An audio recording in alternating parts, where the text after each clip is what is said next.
All right, Shalom, Israel. Welcome back to Wednesday night class. Good to see everybody here in person that took the time to come out in person. Good to see you. And also, shout out and shalom to Stream of Wisdom, Houston, Texas, Stream of Wisdom, Norfolk, Virginia, Stream of Wisdom, Rochester, New York. Shout out and shalom to Kala Cobb down in Guatemala and his congregation. Shout out and shalom to Amiat in London and his family. And all the schools that watch us online and affiliate with us online from Atlanta, Florida, Michigan, California, New Mexico. Shout out and shalom to your families. We hope you're doing well. Let's go ahead and get started. We're going to try to push as much as we can today in this 4-part series.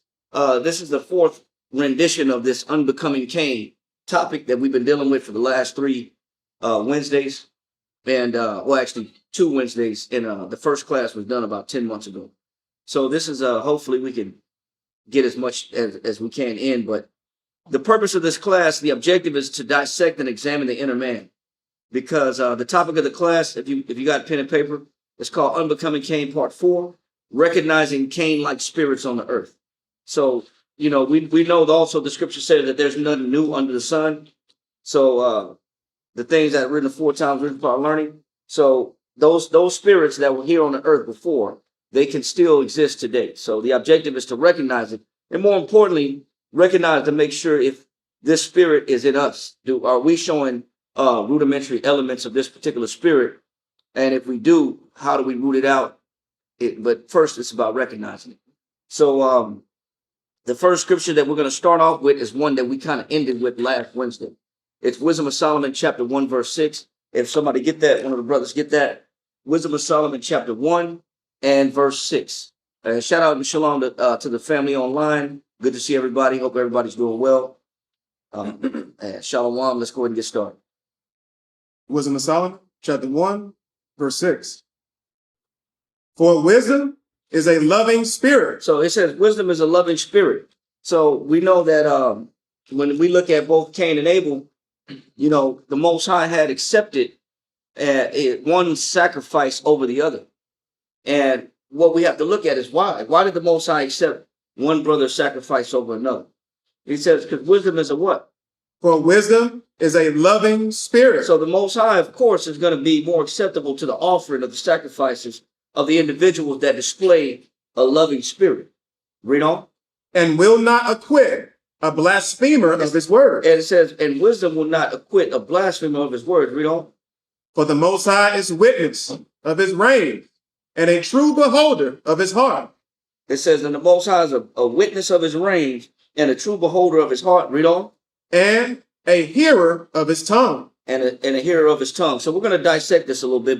Before we do, let's go ahead and go to Genesis chapter 4, verse 4, to first recognize how did the Most High know that Abel had a loving spirit? How does the Most High recognize a loving spirit? Let's go to Genesis chapter 4, verse 4. Genesis chapter 4 and verse 4. And Abel, he also brought of the firstlings of his flock and of the fat thereof. He says Abel, which is the younger brother, brought the firstlings of his flock and the what? And the fat thereof. And the fat thereof. So what does that look like? Let's go to Psalms chapter 4 and let's start off at verse 4, because we kind of got to explain what that looks like, bringing the firstlings of his flock and the fat thereof. So let's get Psalm chapter 4, verse 4 to kind of explain a little bit about the attributes of Abel, where he excelled over his brother. Go ahead. Psalm chapter 4, verse 4. Stand in awe. So stand in awe means to consider deeply and to ponder deeply, heavily, in heavy meditation. He says stand in awe. Read on. And sin not. He says, and do what? And sin not. And sin not. So understand how powerful the Most High is. And the standing in awe just represents understanding we talked about it last Wednesday, about the omnipotence of the Most High, meaning the Most High has unlimited power. So the Most High sees everything. We read it earlier in Wisdom of Solomon, chapter 1, verse 6. He says, stand in awe, which is to recognize the unlimited power of the Most High. He says, and do what? And sin not. Why wouldn't I sin? because I can recognize that the Most High is everywhere. The Most High is all seeing, all knowing, and all powerful. So he says, and said not, read on. Commune with your own heart. It says, so if I understand the Most High's unlimited power, if I understand that he sees everything, I'll make sure I stay on top of myself. Communing with your own heart, meaning how much inventory do you do with yourself to make sure that you're not sinning? How much inventory do you do within yourself to make sure you're in the right spirit? How much inventory do you take to analyze your thought process? And that's why we're taking the time to explain this inner man, both of Abel and of Cain. So he says, commune where? Commune with your own heart. So what I'm asking myself is, am I doing everything right by way of the Most High's instructions? Am I doing everything in my absolute power that I can to please the Father? Am I doing everything I can to please the Most High? That's what you do when you commune with your own heart. You're thinking about, did I make a mistake? Was I out of line today? Did I get disrespectful?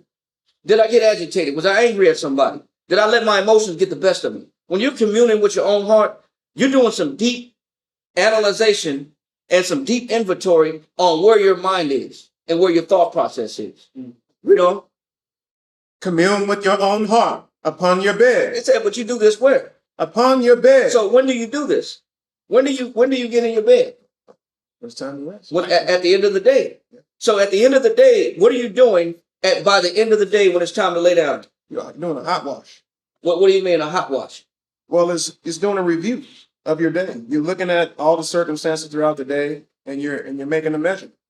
And you're analyzing each one of those circumstances. Is anything I can improve? The purpose of a hot wash is to find a fault, to improve upon the fault, so it doesn't become a fault consistently. First of all, I never heard that word before in my life. So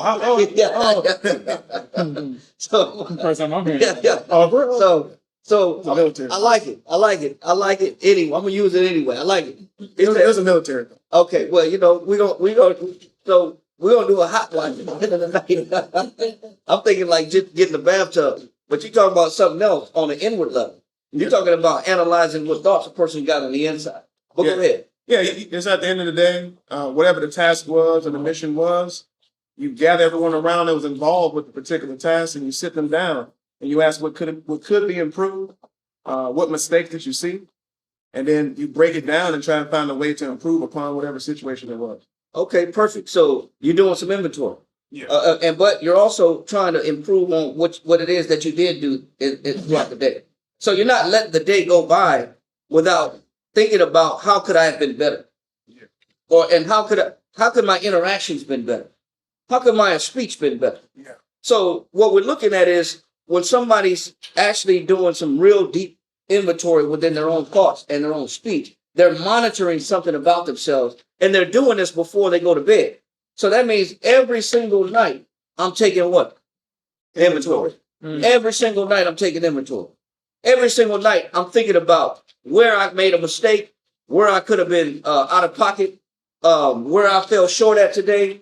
How did I cut the Most High short today? Did I give the Most High my best today, or was I really kind of loafing, dragging, kind of shamming the Most High today? Did I really give him all my spirit and all my strength, or was I just trying to just get through the day, going through the motions? I'm on autopilot. So I'm really thinking about this upon the bed. Read on. Commune with your own heart upon your bed, and be still. And be still and be content on where I'm at. Being still is I'm not complaining.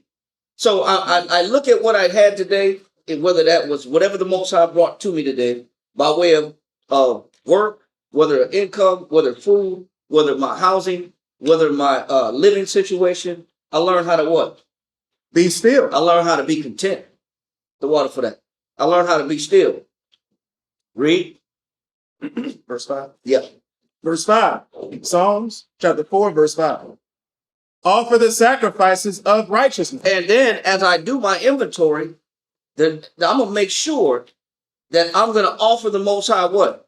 Offer the sacrifices of righteousness. That means I'm going to make sure after I do my hot wash, like the brother brought out, I'm going to make sure that I'm giving the Most High everything right upon what his discretion is. upon what his determination is. Not how I see fit is right, but what's right in the eyes of the Most High. I'm going to make sure that my sacrifices are appealing to the Father, not just to myself. I'm appealing the Most High's favor first before I appeal myself and what I want in my life. I'm going to make sure I make the Most High happy, right? So I'm going to do this every single day.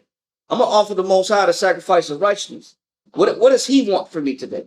Not how I feel, but what does he want? What does he demand? Read on. And put your trust in the Most High. And put my what? Your trust in the Most High. So if I'm not where I feel like I should be, then I'm still going to put my trust where? In the Most High. If I'm going to still make sure I give the Most High my best, and if he sees fit to pull me out of a situation that's uncomfortable, then I'll let the Most High pull me out of that situation. I'm not going to force the course of the river. I'm going to let the Most High fix me in a way that he sees fit after I give him my all. Read on. Verse 6. There be many that say, who will show us any good? It says there be many that say what? Who will show us any good? What does that sound like? Pessimism. Pessimism. Skepticism. Or what? Like self-loathing. Self-loathing. What else? Lack of trust. Lack of trust. What else? It sounds like doubt. Yeah. That means if a person is giving their all, and then they're coming back and saying, well, who gonna show me any good? Does it sound like they believe that it's worth giving their all? No. No, it doesn't. It doesn't sound like somebody's convinced that giving their all is worth it if they're asking on the back end, who's gonna do me any good? What good is it? Exactly. What good is all this hard work that I'm doing? Yeah. What good is all this focus and concentration? What good is all this sacrificing? Is anything good going to come back to me? That sounds like somebody that partially don't believe that there is a reward for giving the Most High your all. Read. Who will show us any good? The Most High lift thou up the light of thy countenance upon us. But it's the Most High that if you choose to give the Most High your all, it's the Most High that will lift up the light of his countenance upon us. What does that mean? Give me Proverbs 12:2. What does that mean, sis? No, I was going to say it means he's going to like give you the reward, give you the blessing. It's not going to come from just your hard work. It's going to come from him wanting to. It'll come from the Most High. Give me that. Read that Proverbs 12:2. Proverbs chapter 12 and verse 2. A good man obtaineth favor of the Most High. When the Most High lifts up the light of his countenance upon us, what is the Most High giving us? He's giving us his favor. That's the Most High favoring my endeavors. He's favoring my cause. So is it worth giving the Most High your best? Yes. Because what you want from the Most High is you want the Most High to lift up the light of his countenance upon us, which means the Most High is giving us his favor. The Most High's favor is kindness, friendship, and mercy. So this is what we want from the Most High, and that's one of the benefits of giving the Most High your all. And you got to think about this every single day. Did I do my best in giving the Most High my best to make sure I'm offering the sacrifices of righteousness? Did I make sure I tried my hardest to give the Most High what's pleasing to him? Not doubting who's going to show me any good, not doubting or being skeptical, but I'm coming back and saying, you know what? I know the Most High, if I do this thing that he's asking me to do, he will lift up the light of his countenance upon me, which means he will show me his what? Favor. His favor. He said, but what? Read on. But a man of wicked devices. But a man that said, man, you know what? This ain't worth it. I might as well go for me. I might as well do my own thing. I might as well live the life that I feel like is more pleasurable because I don't think God is going to come through for me. So what the scripture is saying also is you're not worrying about what other people are bringing to the table with their not. You're just looking for the Most High to show you favor. Yes. You're only focused on how he sees you, and you're only looking for his reward. Yeah. Yes. I'm not looking at what other people may be doing or not doing. I'm trying to gain the favor of the Most High. I'm giving him the sacrifice that he needs from me so that he can shine his light upon me, which means he can give me his favor, which is his kindness, friendship, and mercy. He said, but a man of what? He says, but a man of wicked devices. A man that will try to fabricate his own reality. a man that will try to create and construct his own happiness and bypass the Lord, I'm not going to give the Most High my best, but I'm going to still go for me. He said, that's a man of wicked devices. What shall he get? Read. Will he condemn him? He said, but the Most High will do what? Condemn him. So now we're able to see how Abel was preferred over Cain. We're able to see how Cain was condemned and rejected, and his sacrifice is not acceptable. But we're watching Abel and what the Most High was doing for him. The Most High was shining his light upon the light of his countenance upon Abel. He accepted his offering. What verse you on right now, Psalms? Just finished verse 6. Read verse 7. Psalm chapter 4, verse 7. And when you got the favor, when he says a good man shall obtain the favor of the Lord, or a good woman too. Read. Thou hast put gladness in my heart. And when the Most High shows you favor, what does he put in your heart? Gladness. Now you have real joy. Yeah. Now you have real happiness. Not based on your environment. Yeah. Yeah. Or your current circumstances. And it's not fabricated. Yeah. Yes. No. I didn't make it. I didn't try to construct my own happiness. The Most High really put joy in my heart, because you know why I get joy in my heart? Because I know that what I'm doing, the Lord sees it. I know the Lord sees me. I know he recognizes me. Knowing that the Most High recognizes your work, there's nothing more joyous in life to knowing that you're pleasing your Father. It's like a child pleasing their parents. Look, mama, look, daddy. It's like a wife knowing that she's pleasing her husband. There's nothing more than a feeling of joy and rejoicing when you know you did a job well done. If you're a waiter at a restaurant and the customers are just praising and they're just throwing out these laudable acts of appreciation, man, you know what? Go call your manager. I need to talk to your manager. Hey, whatever you're paying this guy, give this guy more money. Whatever you're paying this woman, give this woman more money. She deserves more. For whatever she's doing, how she's serving in this restaurant, man, I'm more than pleased, and I will make sure I come back and tell everybody I know that this is the best place to eat at, because they got the best possible service you can ask for. Man, that's nothing more rejoicing and good when you know you're doing a good job, especially when you know that you're pleasing your Father. You're pleasing your Heavenly Father. There's no other greater feeling. He says the Most High will give that man what?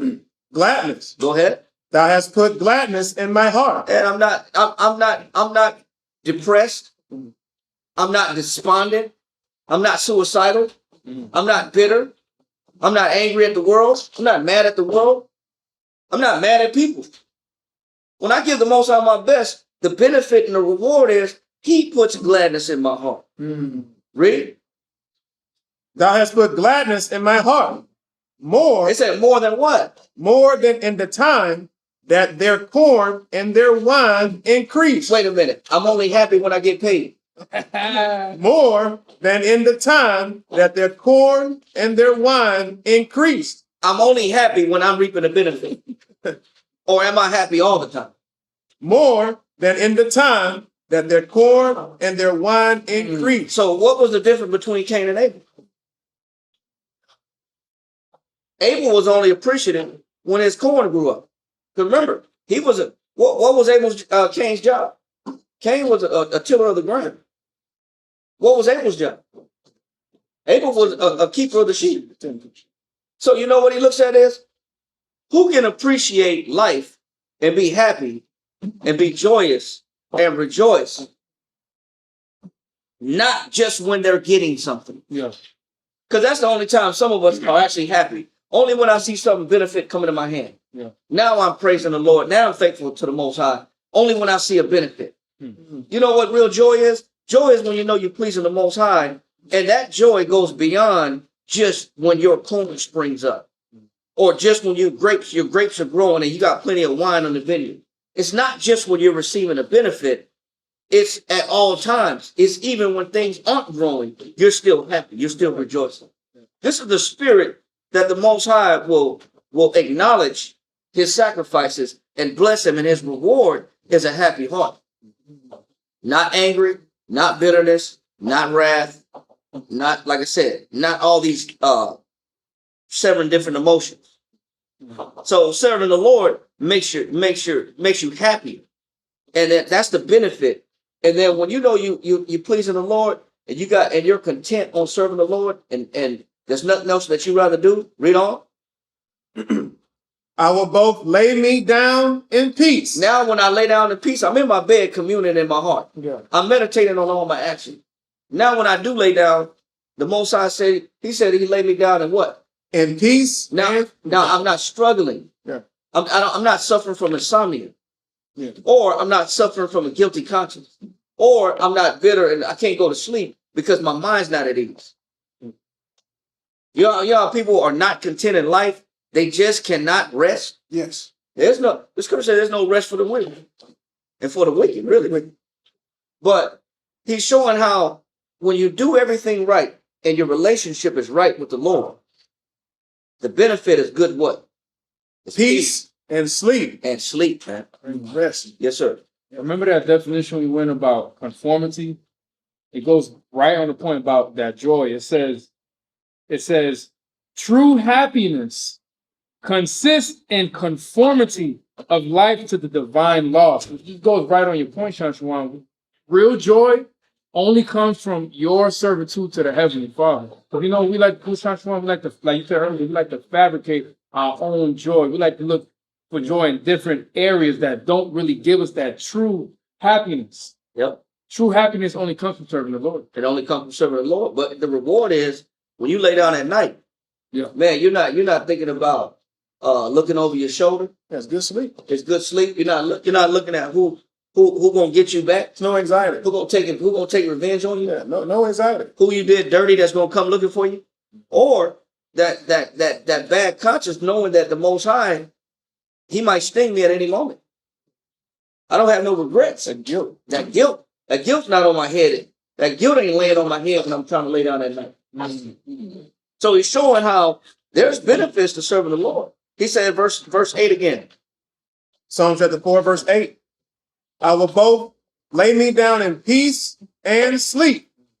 For thou, the Most High, only makest me dwell in safety. He said, he only maketh me dwell in what? Safety. In safety. So that's one of the benefits of knowing that protection that you get from the Most High, that safety is that protection that you get from the Lord, which is another form of confidence that you have.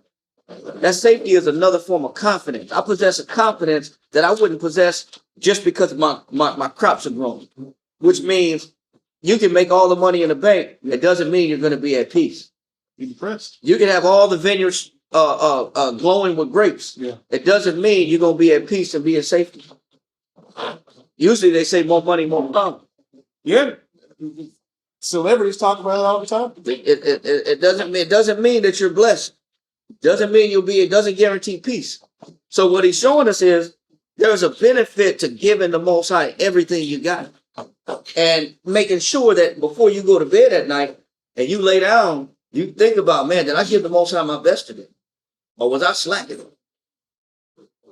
Was I slacking? How much did I cheat the Lord today of sacrifices? Or did I? But you can only do this when you're not conscious of it. That's why he says stand in awe. That means I understand the Most High is watching me. Let's go to Nehemiah chapter 10, start at verse 34.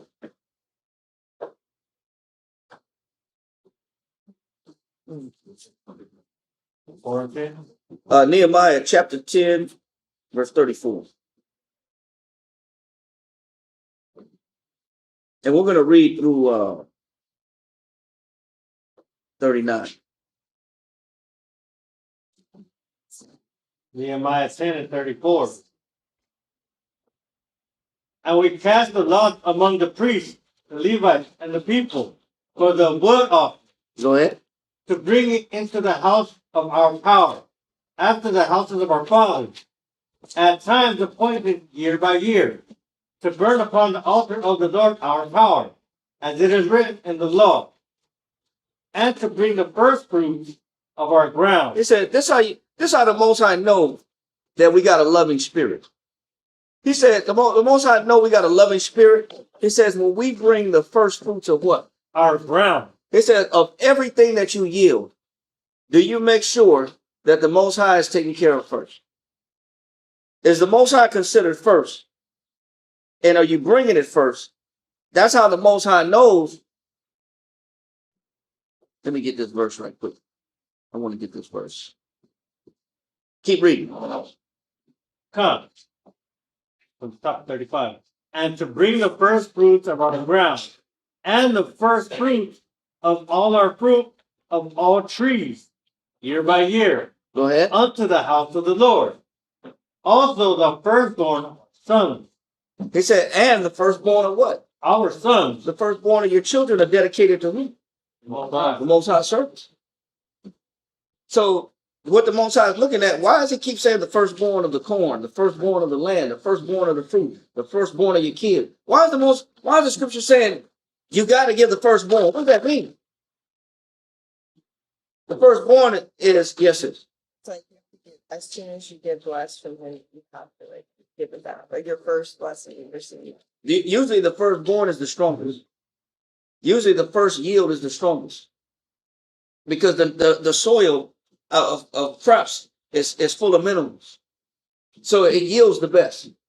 Just like the firstborn children are usually the spitting image of the parents. And they're usually the more sound in mind. Yes, sir. Just thinking like when you have a man and a woman that are first time parents, usually that first kid is like guinea pig, and then you learn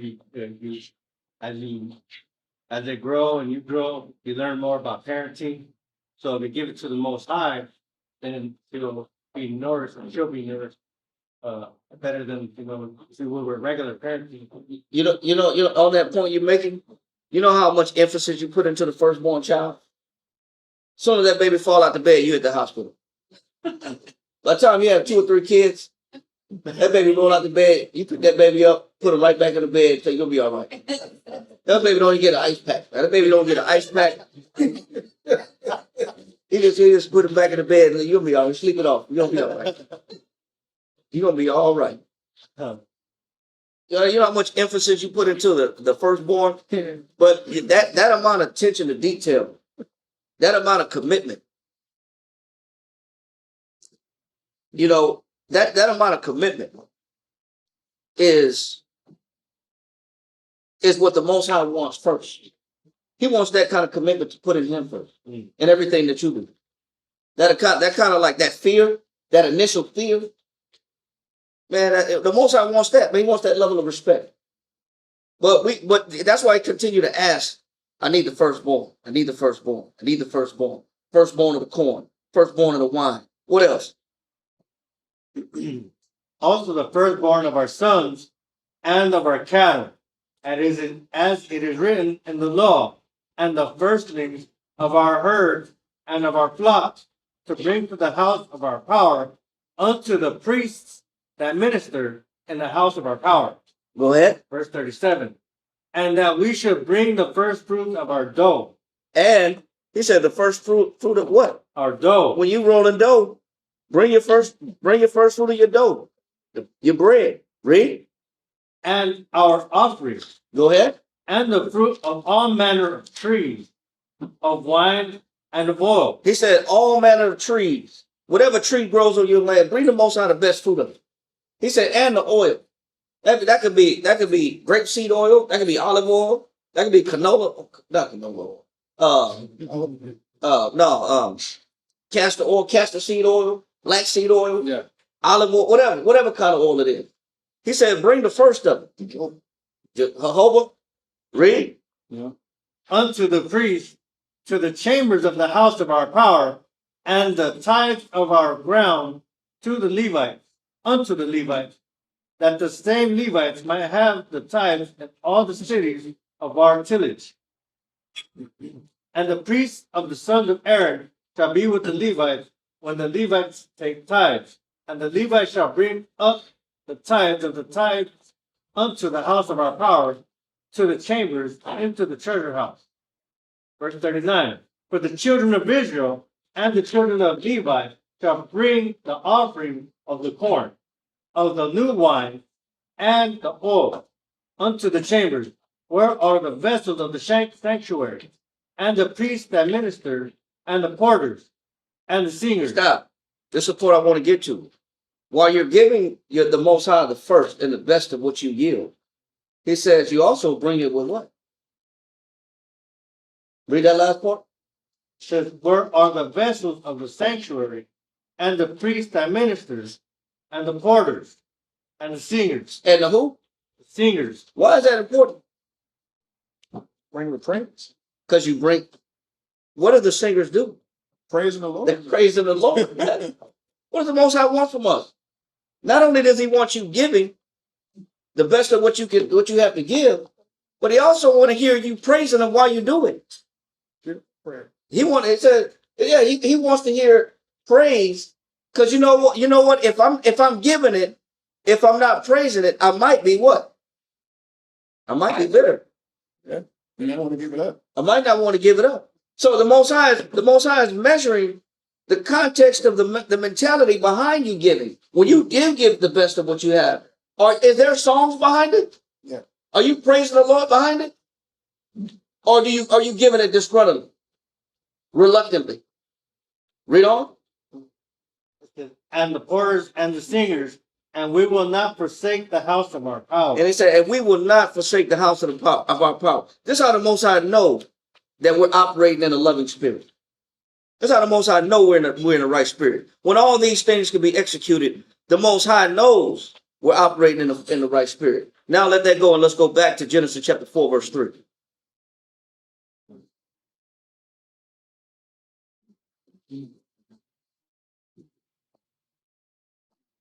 Genesis 4:3.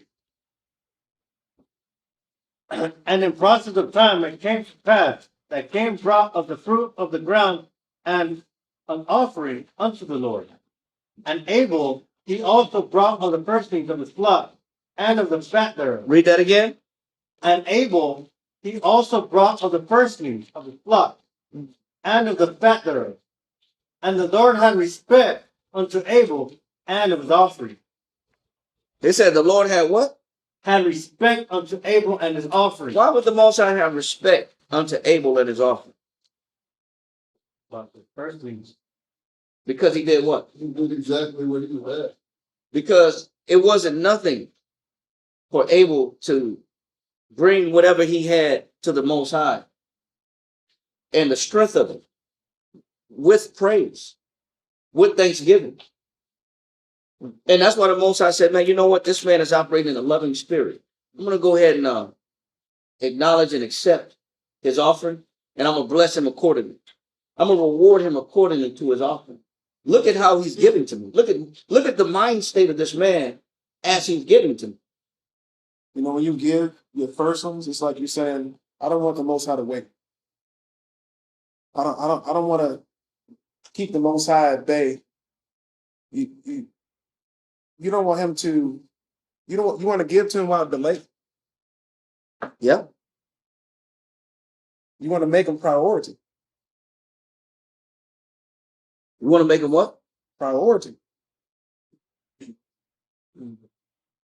I'm going to answer the brother question, but right now we're just getting started with class. So I want to kind of show the dynamic and distinguish the difference between Cain and Abel.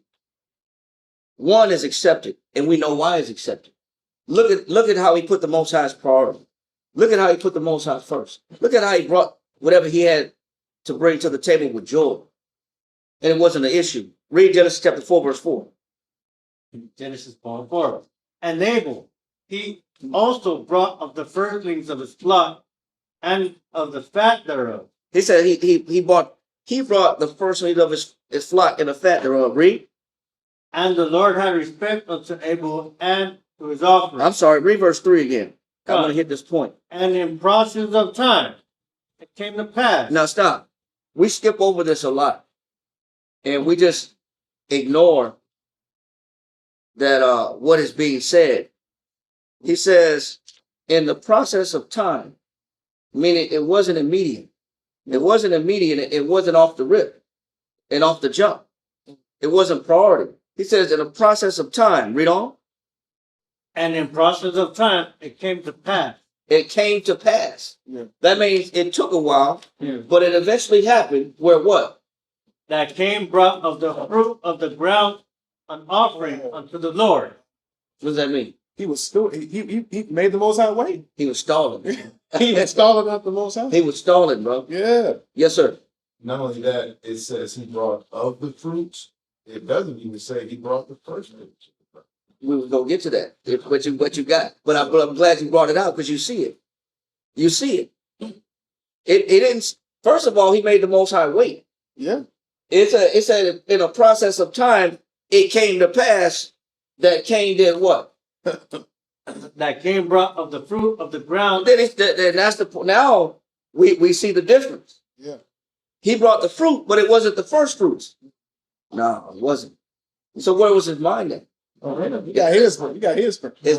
He got his. He got taken care of first, and he divvied up his corn. He inspected all his corn, and he itemized his corn, and he looked and valued it and said, "You know what? This for me. This for the Lord. These are for me. These are for the Lord." Yeah. Man, look how big these corns are. I'm gonna keep these little ones. I'm gonna get those to the Lord. Yeah. You take time to figure out, let me itemize what I'm gonna keep first. And then I'm gonna give the Most High what he wants from me second. Man, right off the bat, in the first 3 verses of chapter 4, we're finding out a distinguishable difference of where Cain went wrong. Immediately we can see where this man went wrong. I make the Most High wait before I give whatever it is that I'm gonna give to him and to him and for him. And when I do give it, it ain't even the best of what I got. It's some leftovers. If it is leftovers. Yes, sir. Usually when it comes to pass, it says, as the Lord has said, this too shall come to pass. Yeah. So, what do you think, like, what information and what instructions was given? Well, you know what the Most High is checking out? Man, this man's making me wait. Yeah. This man is making me wait. And when he does give me his sacrifices, he ain't even give me his best. Okay. No problem. I see you. I see how you're giving me sloppy seconds. You're giving me leftovers. You're not giving me your best. Yeah. You're not giving me your full strength. Right away, we can see the difference. Give me Wisdom of Solomon chapter 1, verse 6. We can see the faults of Cain immediately. We started off with Wisdom of Solomon. Let's give Wisdom of Solomon chapter 1, verse 6 one more time.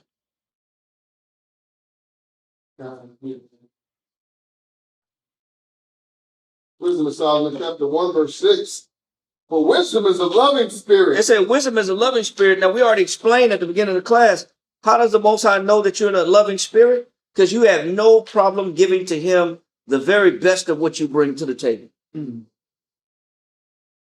then the reward for that is that the Most High takes care of you. The Most High shows you favor. The Most High gives you good sleep. The Most High brings you peace. And the Most High gives you safety. Joy. And he gives you joy. True joy. True, real joy. Yeah. All these things come to those that are operating in a loving spirit. Now, before we even look at Cain, read. For wisdom is a loving spirit, and will not acquit a blasphemer of his word. Now we got to break this down. He said, wisdom will not acquit a blasphemer of his words. Now you got to ask yourself, was the Most High listening to Cain and listening to Abel? Was the Most High able to hear Cain and hear Abel and how they operated and how they looked at him as they were working? We got to ask ourselves that. Because what we got to look at is, what was he saying? Yeah. What was Cain saying as he was committing his sacrifices to the Most High? Let's find out. Read on. God, verse 6. For the Most High is witness of his reign. Because as the man is working, the Most High is watching a man, and he's looking at where a man's mind is. The word reins actually translates to kidneys. Yeah. The word reins means kidneys. The word kidneys means the seat of emotion or affection. So the Most High, as a man is working and a man is bringing his sacrifice to the table, the Most High is analyzing, how does this man really feel about me? The Most High is not just looking at, David said, the Lord delighted not in burnt offerings and sacrifices. He said, else would I give it. So the Most High is not looking at how many animals are being slain. He doesn't care about how many oxen you got that you done slayed and slaughtered and spilt blood and burnt and given to him as a sacrifice. He's looking at something deeper. He's looking at the state of mind that a person is in as they do their work for the Lord. He's looking at the quality of mind that you're in, your outlook, or your inner man. Because that word kidney, by definition, also means the mind as the interior self. Write that down. The word kidney means the mind, by definition, means the mind as the interior self. So when the Most High is watching you every single day, does he give a damn about how many corns you actually bring to the table? Is it really about the corn? Is it really about the oxen? Is it really about the animals? Or is it more so what's going on with you as you do your work? How do you look at me? Am I your affection? Or is your affection somewhere else? Am I priority? Or something else has your attention? Or how much do you actually really care about me? Because when the Most High said, read that again in 6, where he's talking about trying to reign. John 6, middle of 6. For the Most High is witness of his reign. He's a witness to the mind as the interior self. What is the Most High a witness of that we may forget, or we may not acknowledge, or we just may not have a clue of, that the Most High is checking out what is really important to us, and the Most High is watching how do you really feel about me. It's not about the work you do. It don't matter about what job you got. You can sell hot dogs at Winter Schnitzel, and the Most High is still looking at how do you do it. Yeah. What kind of heart do you have? You could be the garbage man, but the Most High is looking at what spirit are you in as you do your work. Mm-hmm. It's about the mind frame, the interior self. That's what the Most High is looking at in all of us. Mm-hmm. Yes, sir. I remember there was a class a long time ago. You mentioned about a guy who worked at Pollo Loco and how much enthusiasm he had. Oh, yeah. He actually made the food taste better just because of the service that he had. We talking about Pollo Loco. You know yeah, the brother's name was, I used to remember his name. You know what I'm saying? Yeah, he was an older Judite brother, but he would put on a fake Latin accent. You could tell he didn't speak Spanish, but he would put on the best rendition. Hola, ¿cómo estás? Yeah. Welcome to Pollo Loco. Mm-hmm. And you know, the words would just be like, he's embellishing on these words a little. Loco, el Pollo Loco. Like, okay, he's doing too much. But he's trying. But he was trying. But his enthusiasm behind the job, when he took your order through the window, man, you were excited to see what the food tastes like. Yeah.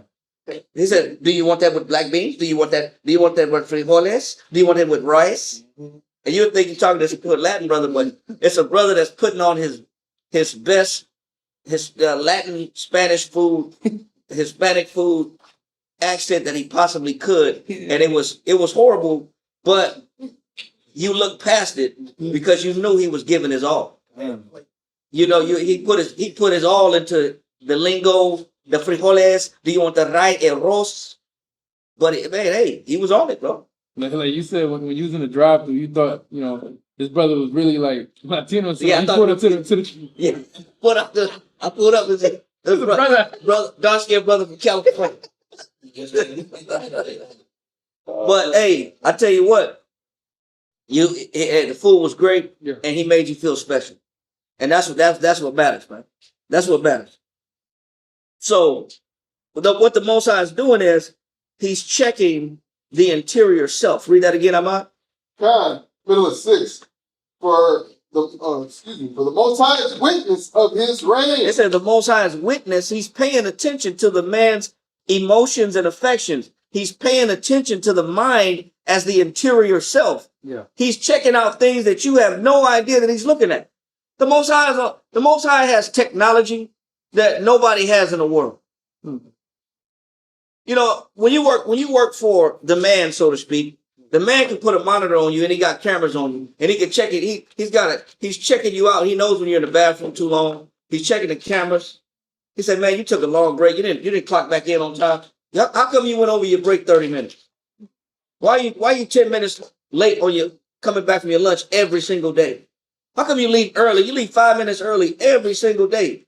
Those are the things that the man can catch. That ain't the technology the Most High is working with. Mm-hmm. What the Most High is working with is he's actually riding with you to work every day, and he's watching your mindset. Yeah. And he's checking your thoughts. He's looking at your thoughts as you get up in the morning, as you go do your service for him. He's in the truck with you. He's on the job with you. He's just checking you out. He's got a different type of technology that we underestimate. He said he's a witness to what? Of his reigns. Go ahead. And a true beholder. And he's a true, meaning he's accurate in his assessment of what? And a true beholder of his heart. Of his heart. Meaning you could fake it all you want on a daily basis. You could fake that you love the Lord. You could fake that you're doing it sincerely. You could fake and put on the fakest rendition of yourself. Yeah. But the Most High knows how you really feel. There's no camera for that. Right. There's no audio setting for that. The Most High has a true temperature of the inside man. You. He has a true, accurate perception of how you feel and how you think on a daily basis. There's nothing that's phony. And what the Most High sees about you, the only thing phony be is us. Yeah. Is the act that we put on and the show that we put on and try to pretend that we really love the Lord and we really care about the Lord. We can fake that amongst each other or people, but there's no getting over on the Most High at all, ever. He said he's a true beholder of what? A true beholder of his heart. So the Most High is sitting back, okay, I got this guy. I got this guy pinned down point blank. I understand what I'm dealing with. I understand where his mind is at. I understand how he really feels. I understand how he really looks at me. I understand if he really cares or not. I understand what percent he cares. And what else? And a hearer of his tongue. And the Most High also listens to what? Is that what you said? The Most High is listening to your speech on a daily basis. What technology is that? But it ain't the tongue. It's not even just only the tongue of what come out your mouth. The Most High is looking at the spirit that you're in when you say something. What spirit are you in when you do speak? Because we have the audacity to say, man, I'm just joking with you. Yeah. But the Most High knows, okay, that wasn't a joke. Oh, you actually really meant that. Yeah. Inwardly. The Most High is, okay, I got you. Oh, you just telling people that's a joke? That's not a joke. You actually feel that way. You actually got that in you. So what we're looking at is the Most High is doing some thorough examining of the inward man that we kind of tend to put costumes on a daily basis, and put makeup on a daily basis, and do cover-ups on a daily basis, and blowing smoke on a daily basis. But the Most High sees beyond that. He sees beyond the wool being pulled over. We can't pull the wool over the Most High's eyes. And we're going to explain why. But first, we got to look at everything we say or do. The Most High is checking it because of everything that we say and do has impact. That's why the Most High has to analyze us so thoroughly. Every word you say has impact. Everything you do has impact. That's why the Most High has to watch us so thoroughly and watch us so closely, because every word you say is a teachable moment, whether it's good or bad. Everything you do is a teachable moment, whether it's good or bad. We're going to prove it. Go to Titus chapter 2, verse 1. Go to Titus chapter 2, verse 1.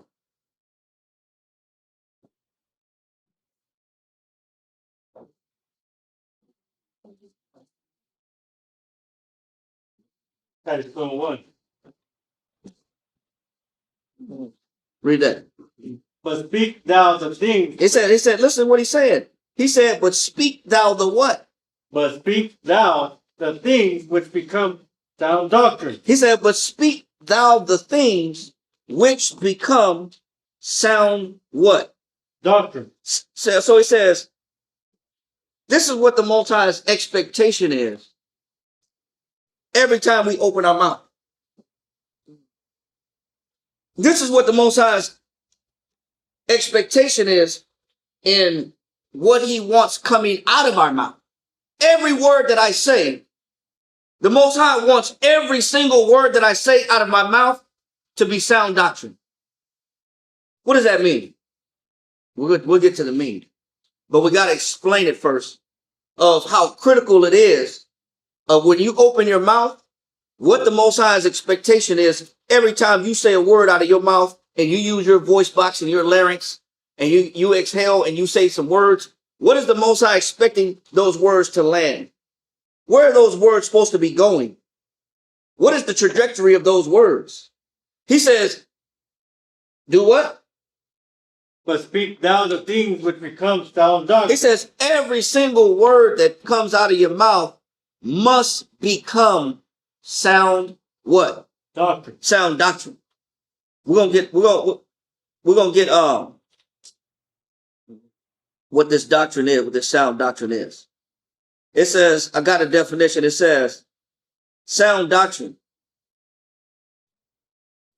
It says allows us to ascertain truth in a world full of falsehood, demonstrating a way of life of believers. So what he's saying is that every word you say is supposed to be a template that people could look at so they can see what a believer looks like. They can hear what a believer sounds like. You understand that? I'll say that again. What sound doctrine is a template. Every word you say is supposed to be a template or a teachable moment of what a believer looks like for every action that you do. And every word that comes out of your mouth, people are supposed to hear that and they can hear what a believer in the Lord sounds like. That's the Most High's expectation.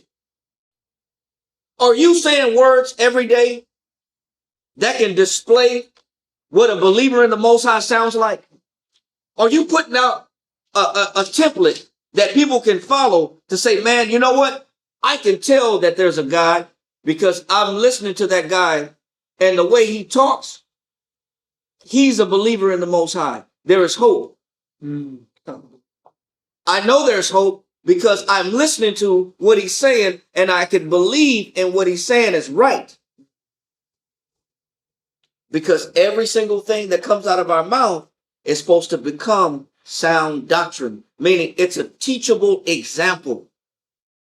If your words that you let come out of your mouth are not motivating, edifying, and building anybody up to make them better so that they can see as a demonstration what a believer in the Most High looks like and sound like, then you might not want to open your mouth. You might want to watch your mouth. Proverbs chapter 10, verse 11. The mouth of a righteous man is a well of life. He said, real clear. He said it's a well of life. Meaning it's beneficial to everybody that hears me. You can depend on it. A well of life is nourishment. Yeah. It nourishes the listeners. You can always come back to it and find something you need. Yeah. But what are we showing? Every single word that comes out of your mouth is supposed to be a teachable example that you're a believer. You're supposed to sound like a believer every time you open your mouth. Read on. Come, but speak thou the things which become sound doctrine, that the aged men be sober. It says, and in order for that to happen, if you're an older man, that means you have to be what? Sober. That means you have to be clear-minded. You got to be under the right influence. You can't be operating out of anger. You can't be an older man, always angry, and expect that to be a teachable moment to people. And you're supposed to demonstrate that this is what a believer looks like, but you're always angry. You're an older person, but you're always complaining. How is that supposed to help somebody look at and hear what a believer sounds like when you've been around for a while, but everything out of your mouth is a complaint, or you're only highlighting problems. All you do is discuss problems. Are you? And that's where the mind is at. You're looking at what's wrong. I can always see what's wrong. Then he's saying that you got to be sober. You know what that means? I have, as an older person, I got to know that people are watching me. I got kids around me. I got women around me. I have unbelievers around me. Or I may have people around me that is trying to give the Most High a chance. So am I clear so that I'm conscious of my audience? Am I conscious of my audience that hears every single word that comes out of my mouth? Or am I careless because I'm so angry or under some other influence? Well, I'm just reckless with my mouth, not caring about who's listening to me. So he says, let the aged men be what? Sober. Sober means, you know what? I'm clear on what I'm saying and the effect that it has on the audience. I'm clear about what I'm saying and the effect that it has on everybody in the room. Because the way it's supposed to be, every word is laying down sound doctrine. I'm supposed to be in speech what a believer in God sounds like in speech. And if you are not in speech what a believer in God sounds like, then you got to check yourself. If the only thing that come out your mouth is problems, issues, complaints, gripes, bitterness, or skepticism, you got to check yourself. Read. Come, that the aged men be sober, grave. Grave is serious. Yeah. I'm always joking. I'm just playing. I'm just being this big clown. I'm always trying to make like everything's funny. Everything ain't a joke. It's cool to be light, but everything's not funny. Yeah. Because through my liberty, I might create a stumbling block for somebody that really actually needed to hear somebody serious. They might be going through some real issues, and I'm just everything's a joke. He says grave. What else? Temperate. Temperate meaning under control. How many of us are easily agitated, hot-tempered, easily triggered, and fly off the handle at people around us? Is that sound doctrine? No. Is that a teachable demonstration of what a believer in the Most High sounds like? So a believer in the Most High sounds like somebody with a hot mouth and a heavy temper and rude. Read on. Says grave, temperate, sound in faith. It says sound in what? Faith. Meaning that means when things don't go my way, I'm always complaining. Oh man, I can't believe what's going on right now. I can't believe how am I gonna do this? Which is doubt. It's still doubt. To be sound in faith is no doubt. I'm broken. I'm unbroken, whole. Yeah. But I'm always worried about how things are not gonna go well. How does that sound to somebody else that needs to hear a believer? How's that gonna teach somebody who's trying to believe? Right. I'm always talking about what doesn't work, what's not possible, Yeah. what ain't going my way. Read on. Come. Says sound in faith, in charity, in patience. And in what? Patience. Read on. That they may teach. That they may what? Teach. So every word is doing what? Teach. It's teaching. Yeah. Did you know that? Did you know that every word come out your mouth is teaching? Oh. Do you actually know that? Are you aware of what you're saying and what you allow to come out your mouth? Because every single word is teaching. You're teaching somebody something. Yeah. Whether it be negative or positive. Yeah. Good lesson or a bad lesson. Yeah. Teaching something. You're teaching with your words. Yeah. But people aren't conscious of that's why the Most High has to watch us so closely. That's why the Most High is monitoring us on the inside. Because look at the weight of our words. You know, a righteous man has an intent behind the words that he speaks. He's conscious of the needs of the others around him before him or her. They're conscious of what's the need around me before I speak. That's literally what it said. The lips of the righteous feed many. The lips of the righteous feed many. That means they're conscious of what people need around me before I speak. I'm considering what they need before I open my mouth. Right. I'm considering what they're going through before I open my mouth. Or in a situation that might be difficult to navigate. Right. Is this the time for me to complain? Am I going to make this big and add hysteria and add confusion to the situation that's already difficult to navigate? Right. Am I going to add panic to the situation that's already frustrating? Simply because I can't contain my emotions. Well, I'm just saying, I don't know if it says somebody got to say it. Somebody got to say it. I'm just keeping it real. No, you don't. I'm just going to keep it real. I got to keep it 1,000. I got to keep it 100. I just got to keep it real. I'm just that kind of person. Yeah. Well, you might be keeping it real, but that might not be the timing. Yeah. That might not be what people need to hear because you want to keep it real. You know me. I just like to be honest. I just call it like I see it. I'm just one of them type that call it like I see it. That might not be what people need to hear. They need to hear strength. Not considering the needs of others around you before you speak. Yeah. Read on. Come, Titus chapter 2, verse 4. That they may teach the young women. Because who's listening? The young women. Who's listening? The young women. So women, if you're conscious about your speech, who's listening to you? Young women. So are you teaching through your erratic, uncontrollable emotions?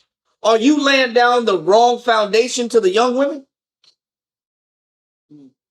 Are you monitoring every word that come out your mouth? Because you're conscious that the fact that I got these young women around me. They need to see what a believer sounds like. They need to hear it. Read on. That they may teach the young women to be sober, to love their husband. And to what? To love their husband. But if all they hear me is cussing my husband out, if I'm cussing my husband out every chance I get when I don't agree, what am I teaching the young women? It's a curse they husband up. Supposed to the son, You're causing a generational problem. Or because I say mind your business, go to your room, that's supposed to fix it? No, just grown folks talking? Or nobody asked you anyway? What are you doing in here? Get out of here. You hear us talking. Is that going to fix it? That's supposed to fix it? They're going to continue listening. No, and listen, as this is not just for men, it's for men and women. Every word you say has teaching power. And are you conscious of this teaching power? Are you responsible and accountable for this teaching power? Read on. Come. What verse you on? Verse 4. Verse 4 from Titus 2 and 4 from the top. That they may teach the young women to be sober, to love their husbands, to love their children. And to love what? Their children. I gotta hear, other women need to hear what it sounds like when you talk to your children with love. Because not every woman talks to their children with love. Yeah. So it takes somebody else that's a believer to demonstrate what it sounds like when a mother loves her children. Somebody got to speak that so that other people could hear that and give that to their children. I just like being raised in Louisiana.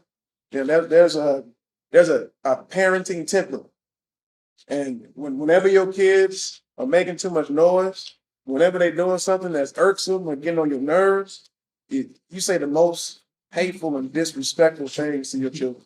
And that continues for generations because every child sees how their mom did it, how their grandmother did it, how their great grandmother did it, or grandfather, and it just creates this cycle of destruction.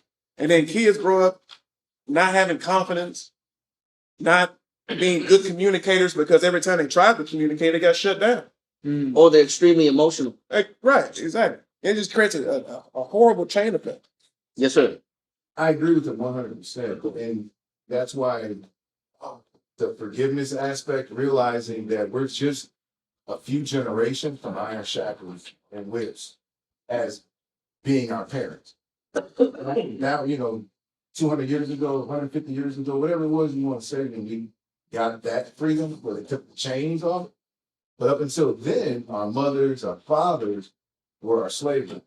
And quite often, That behavior we duplicated right now. Quite often, the slave that was given authority over other slaves were worse than the master himself. Right. And so we're still coming out of that. When we think back to our parents, our grandparents, and what they did that affected us in a negative way, we gotta learn how to forgive that because, they were closer to that slavery than we were. Yeah, but trying to come out of it. By the time we mature and understand that, man, they had it worse and they didn't have any control over their situation. By the time we mature to get to that point to forgive them, we've already been ingrained with their teaching. Yeah. We've already adopted their template. And that comes into the self. And we speak just like them. We talk with the cigarette hanging on. Okay, walk on here, boy. Walk it over here. Oh my God. They do the same thing, talk to the same. By that time, they created many clones. They cloned themselves. Yeah. By the time that happens, walk like them, talk like them, act like them, do everything like them. We just created a mini me. Before we actually mature and understand, hey, you know what? They didn't know no better. Takes time. But if they were conscious of this, how much better would it have been for our generation if they were conscious of the fact that every single word is a teaching moment? Which gives us hope in this generation for our kids. Exactly. Yeah. Because they didn't know no better. They were talking to us like the slave master was talking to them. Yeah. With hate. Passing it down. So people got to hear this. The believers, I have to sound like a believer when every word. That doesn't mean because that makes everybody immediately responsible. If you could read this Bible verse right here, you're responsible for every word that come out your mouth from this day on. If you can understand this verse right here, you won't be so careless. How you let certain emotions and feelings fly out your mouth and not care about the damaging effect that it has on the listeners. Read. Verse 5. To be discreet. And you teach them to be what? Discreet. What is discreet? Discernment, but chastity, which means moderation. I know when and how much to say. I know when not to say something. If I say this right now, I'll instigate the issue. I'll learn. I'll keep this to myself. Or I'll say what I have to say at a much more calm time so that I don't instigate the issue and cause put more gasoline on a burning fire. I don't want to inflame the situation. I know when and what's appropriate, and I have tact on what to say and when, what to do and when. I have discernment. I have discretion.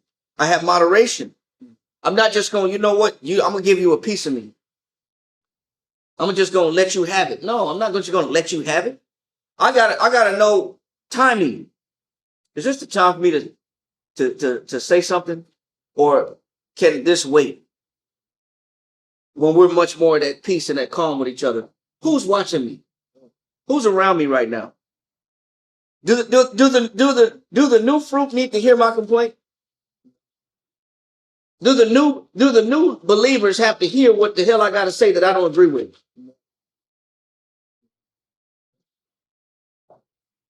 They know how to save it. Read on. To be discreet, chaste, keepers at home. Keepers at home mean responsible. Responsible at home. Keepers mean is to work at home. They know how to go home and go to work. Read on. These are all virtues that we're reading about. These are all virtues. Read on. Good. Read. Obedient to their own husbands. And they, to be obedient, what? To their own husbands. Does a new relationship need to hear what it's like to be obedient to your own husband? If I'm in a new relationship, I need to hear what an obedient woman sounds like. If I understand what I'm doing. But you know what? All I hear is, that's your problem. You don't agree, you don't like it, that's your problem. Well, if you don't like it, leave. I'll go back to my other man. We got a class for that too. I got a class for that also. But I'm just saying what people say, they're not careful. They're not conscious. They're not looking at every word that comes out of my mouth. I'm teaching somebody. And that's why the Most High got to split open the mind, and he's got to look at the heart. Because the heart, you can destroy somebody with your mouth. You can destroy somebody with the way you look at things. You can actually hurt people by how you look at things crookedly. And what lack of control you have over your mouth. You can hurt people. That's why the Most High got to look. He got to spread us open and look at it and say, okay, let me see this man. Let me hear this man's speech. I'm gonna listen to this man's words. What kind of words he got? What's in this man's heart? Let me see this man's passion and emotion. Let me see the state of this inner man. Let me judge this inner man. Let me analyze this inner man. Man, this man ain't a good man. Or this woman ain't a good woman. I can't let this continue. You're going to destroy the whole flock. Or I can't put you in a leadership position because you're destructive, because you're careless and reckless. And you'll destroy people around you because you're too inflammatory. I can't put you in a leadership position. You'll be a bad example. You won't be an example of a believer. You put on the spirit of an unbeliever. I can't use you in a spirit of leadership. Because you ain't got no self-control. Because you're easily agitated, irate, and not conscious about the power of words. And the power of demonstration. And the power of exampleship. I can't use you. Read. To be discreet, chaste, keepers at home, good, obedient to their own husband, that the word of the Most High be not blasphemed. And if I do not be conscious about what it is that I'm saying and what it is that I'm doing as a teachable moment, then what am I doing to the word of the Most High? What does that mean when he says that the word of the Lord be blasphemed? What does that mean? You turn away people's love. The word of God comes to the Lord. Say it again. You make the Most High's word look ineffective. You make the belief in the Most High look ineffective. How do we make the word of the Most High look ineffective? Say it again. By our bad example, we make him look bad.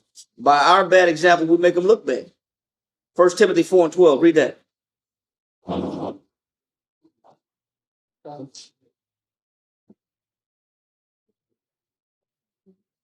First Timothy chapter 4, verse 12. Read that. Let no man despise thy youth, Go ahead. but be thou an example. He said, let nobody despise you. You know how somebody despises your youth? They lay a bad foundation by teaching you all the wrong things. That's how somebody despises your youth. You let somebody be a bad example, both in word and in action to you in your life. That's what happens when you got bad demonstrators around you. Not people around you that actually believe in the word and that speak consciously about their teaching with every word that they say. I'm destroying that youth. I'm destroying somebody's youth if I'm around what's unconscious. Read. God, let no man despise thy youth, but be thou an example. It said, but you, regardless of how you were raised, regardless of what you heard in the kitchen or in the bedroom when the doors closed, the thumps and the thuds and the curse outs or the get outs, don't come back. Regardless of however you were raised, don't matter how bad your upbringing was. Because a lot of us came from very traumatic, very bad situations as children. Very bad examples. And were raised by people that were completely into themselves and self-absorbed and not caring about what example that they were laying down to us in word and in action. So regardless of how rough your origin may have been, you have to do what? Read that again. But be thou an example of the believer. You have to change, even if what you had was piss poor. Even what you received growing up was piss poor. You have to be responsible and you have to be the change for the next generation. You can't use the excuse, well, I'm just, that's just how I raised. That's how I was raised. That's not good enough. I just keep it real because I come from the real streets of so-and-so. From the mean streets of so-and-so. So I just keep it 100. That's where I come from. That's how I was raised. You know what they say. You can take the Negro out the hood, but you can't take the hood out the Negro. You know what they say. You know what I'm saying? You know how it is. Yeah, you know what it is. I'm just a real one. No, you're not a real one. That's about it. Yeah. Not a real one. What it is, you're an unconscious one. You're completely unconscious. And you're destructive. You're a destructive one. So, yes, sir. What you got? What you got? Read the scripture first. Yeah, come on. Psalms chapter 73 and verse 15. Okay, good. Go ahead. Yeah. Psalms chapter 73 and verse 15. It says, if I say, I will speak thus, behold, I should offend against the generation of thy children. Now, why did David say that? When you read a couple verses up. When you read the whole chapter, starting up from verse 1, when you read the whole chapter, David was complaining how unfair life was to those that are trying to be righteous and the advantage that the wicked had. He thought it was unfair. And the whole chapter, he was complaining. Yeah. So he said, go ahead. Verse 15. If I say, I will speak thus, behold, I should offend against the generation of thy children. Go ahead. Correct. Break that down. So basically, on my point, what we're bringing out here is if we're not conscious of how we operate, if we're not conscious of how we speak to one another, if we're not considerate, most importantly, really, we can also destroy the generation after us. And then this is what we was talking about earlier about how this is how people pattern themselves, their behavior action, right? Their choices of words, how they react to certain things, how they communicate to one another. Or my face, my countenance when I'm talking to you. Yeah. How I contort my face as I'm speaking to you. Yeah. Because I'm talking to you, but my face says I'm disgusted at you. All these things are teaching moments. Because, also when we're talking about the countenance, when you read the scripture, stay on the point. Okay, so basically, what we're bringing out here too is we got to be conscious of not offending one another, because we can destroy people like that. There's power in the tongue, life and death. You can build somebody up, or you can bring somebody down. And when you bring somebody down, it's hard to get them back up after that too. Yeah. Especially with the amount of damage that you cause in that person's life. And how extensive is the damage? If David said, I'm gonna cut my complaining right here. That's why he said that in verse 15. He said, I'm gonna stop complaining right now. He said, because if I continue on 16, if I continue, I'm gonna offend a whole generation. So I'm gonna cut it. I'm gonna cut my complaints right now. So was he conscious about what he was saying? He could have kept writing. David was a poet. He could have kept that poem going. Man, it's unfair serving the Lord. The rich got it better. They got it easier. There's no bands in their debt. They come and go as they please. They do everything with no worry. They have no fear. He could have kept on going. He said, no, I'm gonna cut it right here. Because if I let this poem keep going, if I let this song keep going, the next generation that hear this gonna think it ain't worth serving the Lord. On that point that you make. And that's why he said in the next verse, he said, when I thought to notice, it was too painful for me. It was too painful for me to know that, you know what? If I don't check myself, if I don't correct my speech, I don't correct being a better example for my people, then you know what? Then I'm gonna just keep hurting them, bro. I'm gonna just keep offending them. And the Most High sees that. And how can I expect the Most High to bless me? Exactly. When I got this kind of corrosive manners? When I got these corrosive manners, how can I expect the Most High to come through? Read. You're in 1 Timothy, right? Back to 1 Timothy, Colin. You're in 4 and 12. Read that. 4 and 12. Let no man despise thy youth, but be thou an example of the believer. So it's on me now. I can't use the fact that I had it raw and I had it rough and I had it not. It wasn't easy in my life. That's no excuse for me to talk a certain way that's destructive to the people around me. Yeah. That's no excuse for me to let complaints and words and skepticism and all this drama come out of my mouth.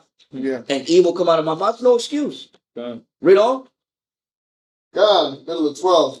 In word. It said, in what? In word. In what? In word. And I'm supposed to be what in word?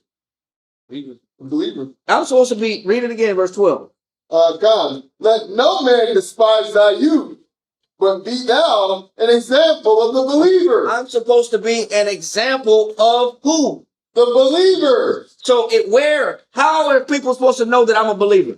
In word. In what? In word. So people are supposed to listen to me. And they could tell that I believe in the Most High. That's how conscious you got to be of every single word that comes out your mouth. That's how careful you got to be. You just can't be this brutish, brash person that don't care about who listens to you. Because you're always teaching. From when the time you open your mouth, you're teaching somebody something. Read on. In conversation. And in what?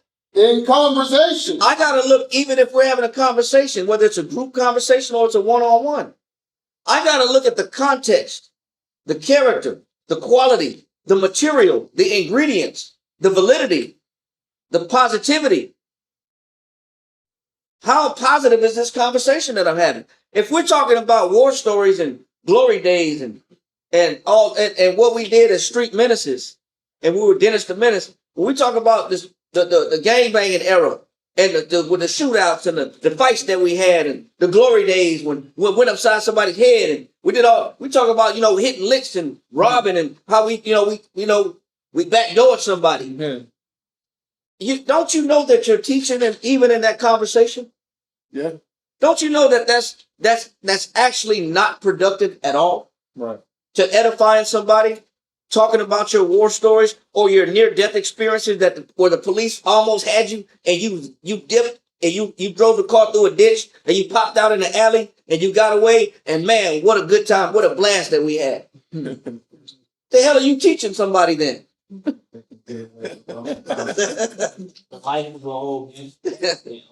No, old OG. I raised these niggas. I raised them.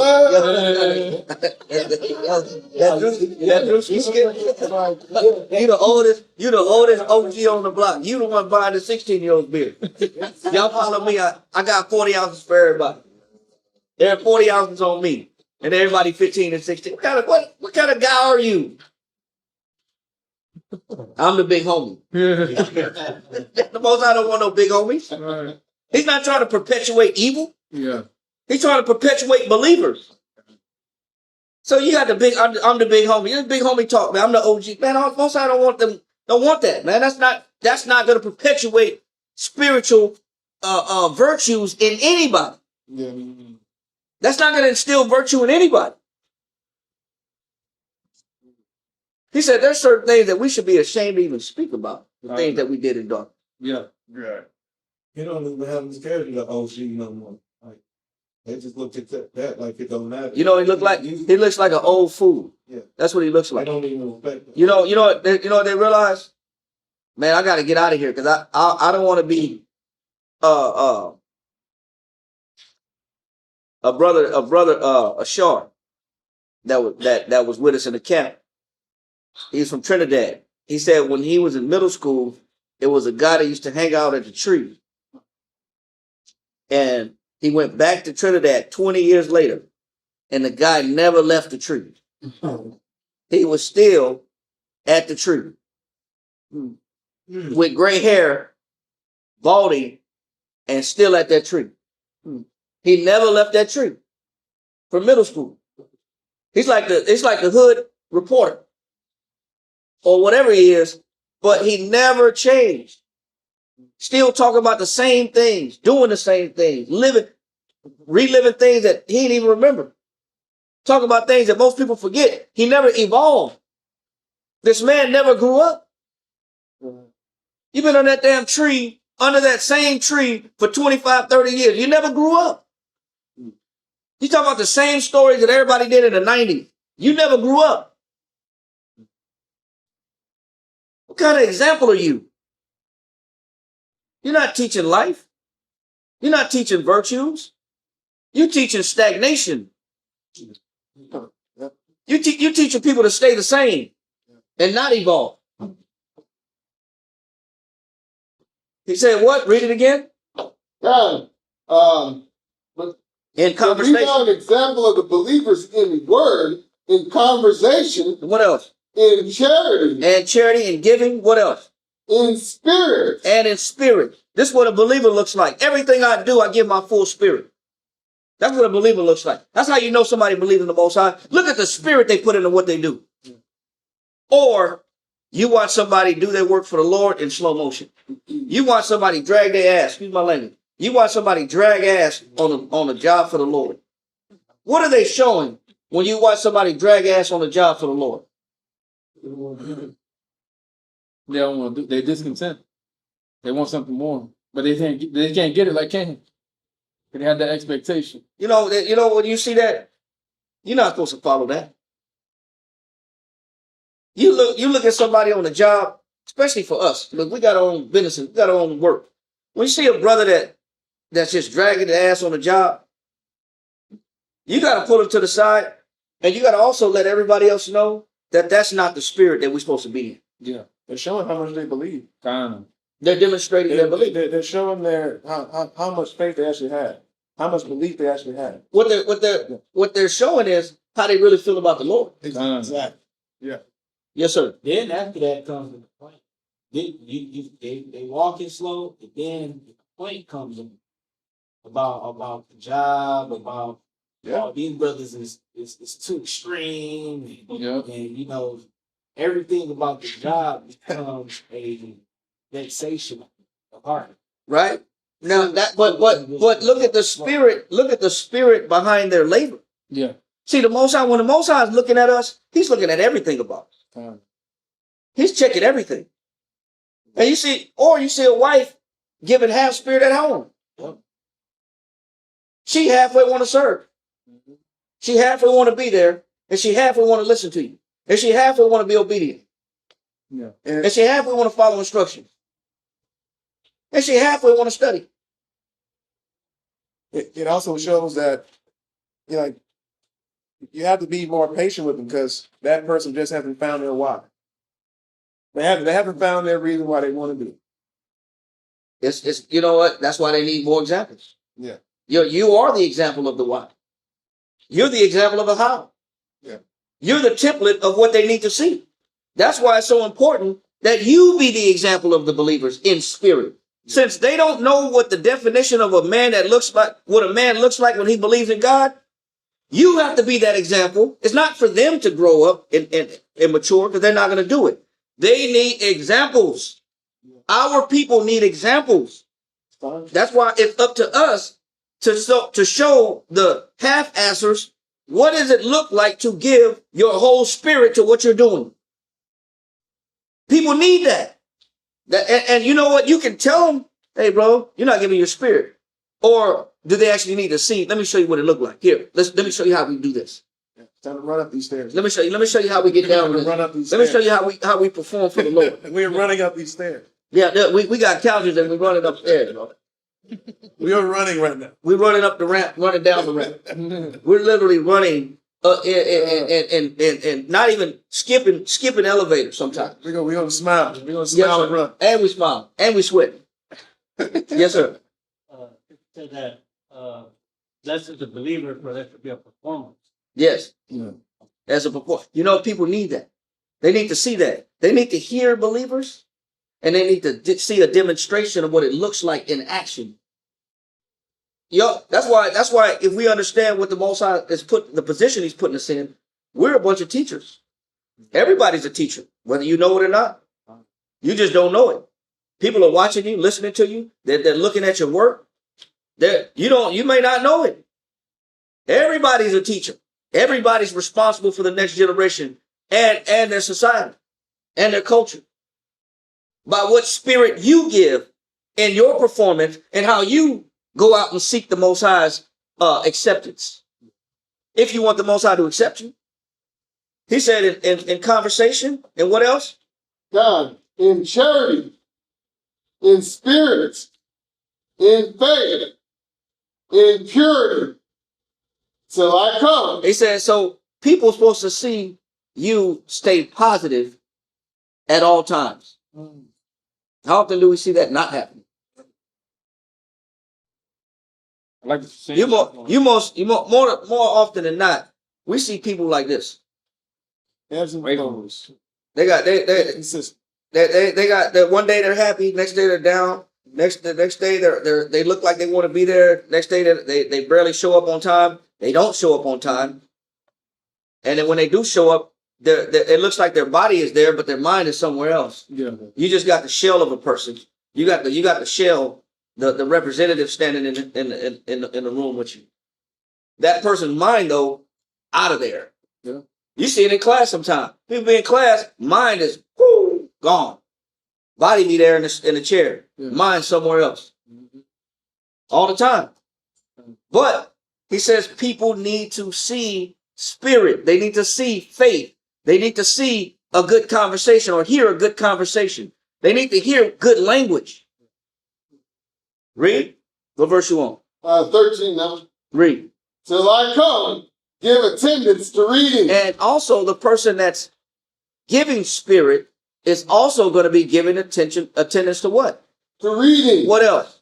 Exhortation. So I'm reading for the purpose of exhortation. What that means is I'm reading for the purpose of inspiring. Exhortation, it means I'm exhorting somebody. I'm inspiring and inciting somebody. I'm reading more so I can inspire people more. Read on.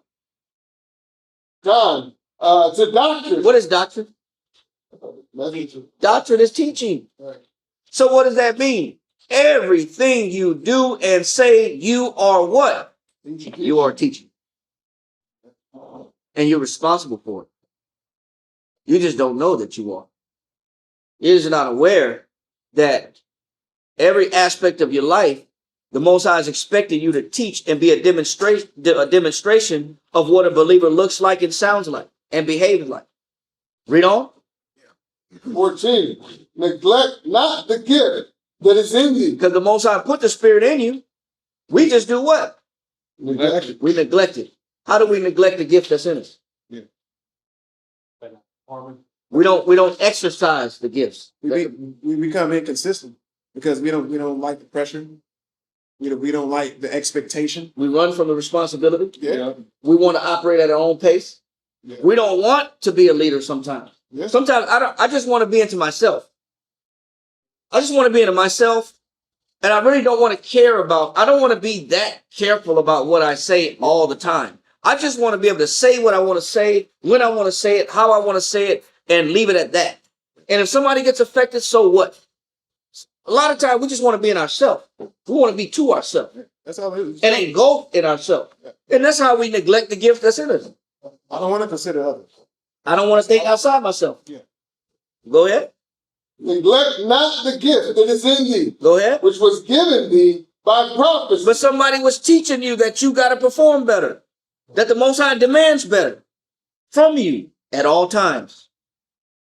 If I know that every word that I say out of my mouth has weight, then I will watch my words. Every word I say is a teaching moment. I will be careful about what I say. Everything I do is a teaching moment. I will be careful about my behavior. Every conversation that I have is a teaching moment. I will watch the nature of my conversation to make sure it's appropriate. And it's about building people up, not glorifying foolishness. Read on. God, with the laying on of the hands of the presbytery. Read on, which is the elders. Read on. Meditate upon these things. Where should your mind be at? The word. No. He said meditate upon all these things that he listed. We should be meditating on every day. These are all virtues. I'm supposed to meditate on, did I watch my words today? Yep. Was I careful about, did I actually demonstrate what a believer of the Most High looks like? Did I put on for Christ and the Most High today? Yeah. Did I put on his work uniform today? Did I look like a believer today? Did I talk like a believer today? Was I serious as a believer today? How do I think the Most High perceived my works today? Yeah. Was it acceptable to him today? Yeah. You got to care enough about the Most High to want to do that. That's why it says, meditate upon these things. What? Day and night. Meditate upon these things. Give thyself wholly to them. It says, give yourself what? Wholly to them. Completely give yourself to the idea that you are teaching with your words. God. Completely give yourself to that idea. Completely give yourself to the idea that every word you say has an impact and somebody's learning from me. And I'm supposed to be looking like a believer. I'm supposed to be talking like a believer. I'm supposed to be working like a believer every day. There's no days off. Because somebody's always listening. Because somebody's always watching. Yeah. Read on. Khan, that thy profiting may appear to all. It says that your what? That thy profiting may appear to all. That the benefits of being a believer can appear before who?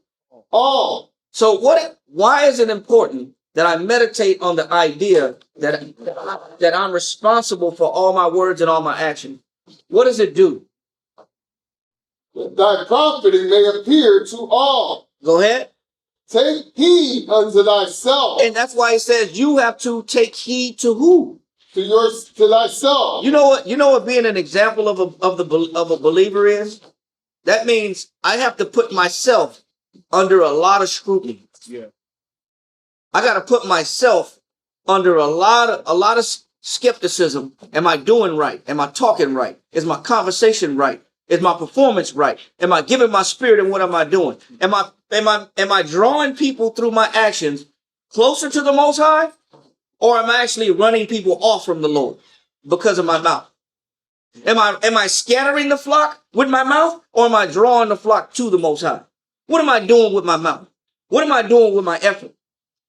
He says you have to take heed to yourself. That means every day you got to do inventory. Was I an example of the believers today, or did I look like an unbeliever? Is there people that could have depended upon me and benefited from me saying some positive words or giving scriptures today? Or I chose to talk about idle talk that was really worthless and vanity that was useless. I chose to have a useless conversation about nothing that benefited nobody. What did I do today? He says you got to take heed to thyself. Read on. And unto the doctrine. And unto what? The doctrine. What is the doctrine again? Teaching. It's teaching. You got to make sure that you're teaching right by your example and your words every single day. Every day. What can happen if you stay on top of this teaching, this example that the Most High is requiring from all of us? What will happen if we stay on top of this? Read on. Continue in them, for in doing this, what will happen? Thou shalt both save thyself. It says you will save yourself. You receive salvation. And what else? and them that hear me. And you also save who? Thee. And them that hear thee. The ones that hear you. You actually have the opportunity to save two people at the same time. Just by you being on top of yourself. Just by you being on top of your words.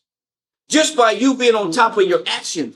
Just by you being on top of your behavior. You get to save two people at the same time. You get to save yourself and you get to save everybody that was listening to you. How important is that? So you can make believers and unbelievers. Yeah. How important is that?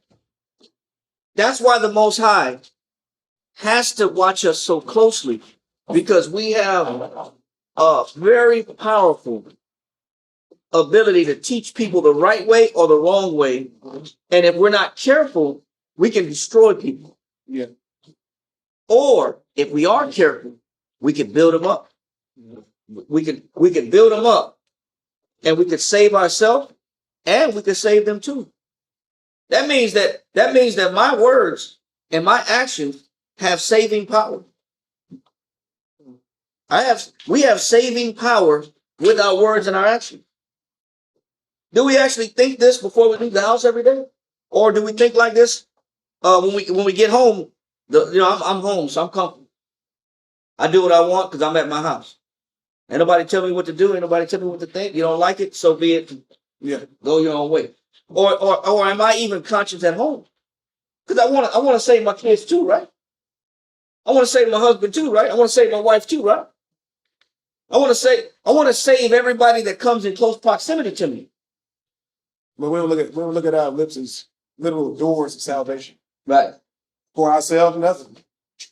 That explains a lot what David said. He said, set a watch, O Lord, before my mouth. Yeah. Because he understood the effect that it would have on his people. Everybody. Yeah.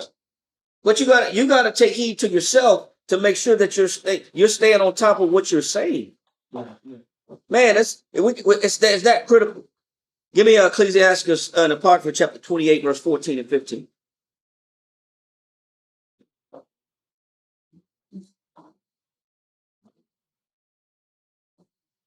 Ecclesiastes 20:14. Ecclesiastes chapter 28, verse 14 and 15. Read that. A backbiting tongue. It says a what? A backbiting tongue. Give me the definition of backbiting. Obviously, this don't sound good. It don't sound good already. It said a backbiting tongue. What is a backbiting? Backbiting. What is that by definition? Backbiting. It says the act of slandering. It says the act of what? It says the act of slandering the absent. That means I slander people that ain't around. What is the Most High listening to when I'm in my house and I'm thinking that nobody's around me? Yeah. But the Most High is listening. What is he listening to me say? In thought. Remember, he's checking the inner man. Remember, we got to remember, he said he tried the kidneys. He tried the reins, which is that inward man. The mind as the interior self. So what does the Most High hear you say in the mind when you're by yourself? What is the Most High listening to when you're alone by yourself, but he's listening to your mind? What does the Most High hear a person say? He said a backbiting tongue, which means what, Karai? It says the act of slandering the absent. That means I talk my crap inside about people that ain't around me. That's when I take my pleasure. And I take my opportunity when ain't nobody around me to talk my crap. To display my disgust that I have for people. When I'm chilling by myself and I'm alone and ain't nobody around me, I like to go off on how I think and I feel other people ain't crap and are unworthy of anything good. It's not what you say when you're around people that the Most High is checking out. The Most High is listening to men and women when they're by themselves. When you're alone. When the Most High said he's trying the kidneys, that means he's checking out the mind as the interior self. How do you think about people when you're by yourself? How do you really feel? That's why the Most High calls it, he calls that tongue, the inward man's voice, that slanders people when ain't nobody around, he calls that a backbiter. Because that's a real thing. Because it's injurious. Yeah. You're behind their back and you're injured. You may not feel like it's doing damage because they're not there. So I'm not hurting nobody. But that the Most High doesn't agree with that. The Most High looks at a negative outlook from an isolated perspective. Yeah. Just because you sitting there stewing on negative and you got hate in your heart towards other people that ain't there, that don't mean that just because you didn't say it, that it doesn't have an effect. The Most High's watching it. You're injuring your own heart. You're injuring your own perspective towards that person, which brings you just deeper into this. It's going to evolve into hate eventually. This dislike, disdain, it's gonna grow. You're injuring yourself. It's not gonna stop. And but hold on before we continue. We got to get to that definition. There's more in the definition. Read. Backbiting. It says the act of slandering the absent. It says the act of slandering the absent. It's the things that you say in mind, not out loud. You say in mind about people that ain't around you, but you put on display how you really feel. It's the thoughts that you have towards people when they're not around you. And when they come around, you just smile. You just say shalom. But that ain't how you really feel. And the Most High is watching that. And he's checking that. And he's taking notes on that. And he's classifying that. Oh, you're a backbiter. Oh, you like to bite. You like to backbite. You like to talk your crap about people that ain't around you. And you like to keep it to yourself. Oh, you're a secret hater, huh? You're a secret hater. You're a silent hater. You like to hate to yourself by yourself. Don't. You like to talk your crap when ain't nobody around. Give me more definition of that, because there's one more definition I want to get. The definition 2 that explains this even more precisely. Read on. It says the act of slandering the absent, secret calumny. Now get the definition of calumny. Got it right He here. calls it secret calumny. Calumny, 1828 Webster Dictionary. It says slander. It says what? Slander. Go ahead. False accusation. You like to bring up charges on people that are really false because it's come from your opinion. Yeah. You like to bring up fake charges on people. You like to create false charges on people that you actually didn't see do anything, or there's no evidence to your claims. But I like to think this way anyway. Because it's how you feel. It's how I feel. How I feel about it, I know it's got to be true. I know they were thinking this. You misjudge someone's intention. Yeah. Yeah. Just based on how you feel. Crooked ass. Yes. That's how that. That's what it is. That's how that inner man talk.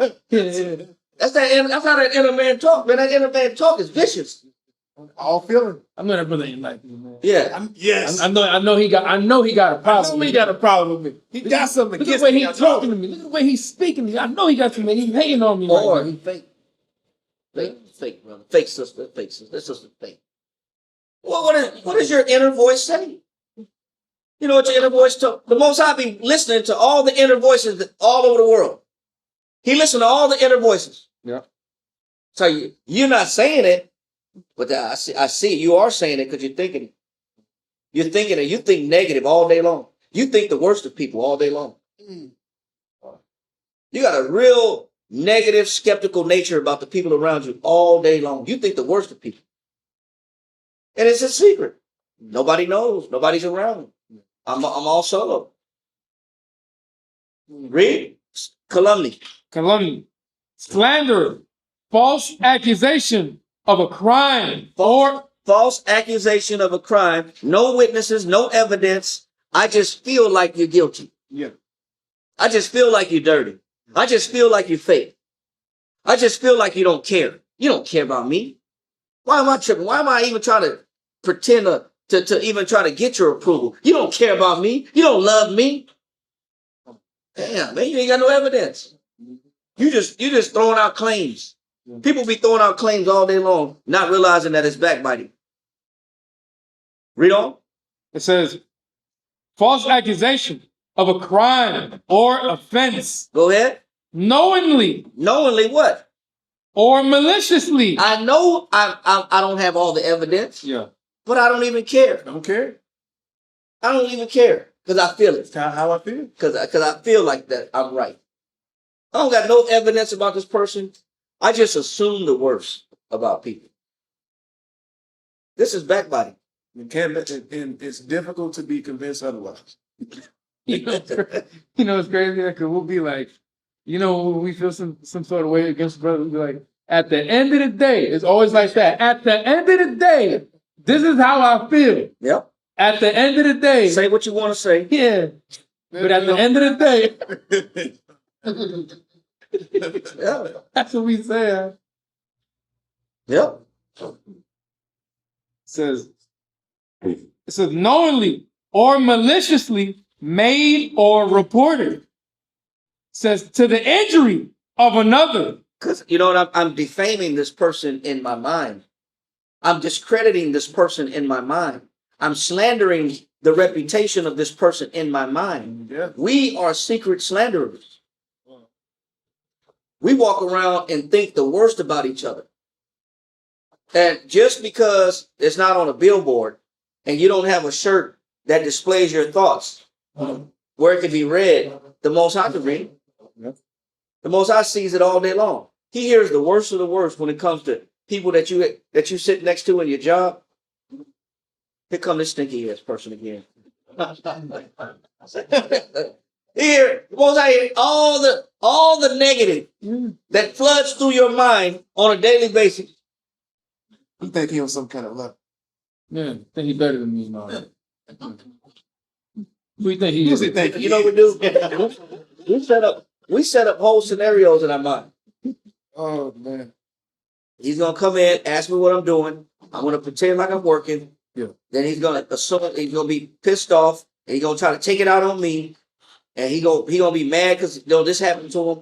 We be having whole scenarios painted out about people and how they think and how they feel. We have whole situations laid out about this person, and none of it's true. It's all from a negative perspective. It's all from a slandering base. It's all from a backbiting position. Mm-hmm. Read. It says, to the injury of another, false representation. It's false what? False representation of facts. It says false representation of what? Facts. Of facts, man. That means you feel a certain way about people. That's all fact. It's not facts. It's false. It ain't correct. And just because you may feel like this about somebody and how crooked you may think they are, that don't mean the Most High agree with you. The Most High don't look at people the way you look at people. The Most High don't judge people the way we judge people. Yeah. We be looking at the most minute, foolish thing about people, and the Most High ain't even looking at that. He's judging something else. That's how you know it ain't false, because it doesn't align with the Most High. That's why the Most High, we read it earlier, the Most High has the most accurate, honest assessment of the heart. He is a true observer of the heart. We are not true observers of the heart. We are phony observers of the heart. We think we know what the hell is going on with people. And then we back it up with no facts. And then we classify them in our mind as unworthy of respect. I don't got to respect you. You don't deserve my respect. Right. And we think, well, if you ask me, and we know them better because of, the dynamic we have families here. We have a brother's house where we live, with each other, and we work together. We think that we know them better. Yeah. If you ask me, and we're asking. Yeah, go to Genesis chapter 4, verse 6. It's not.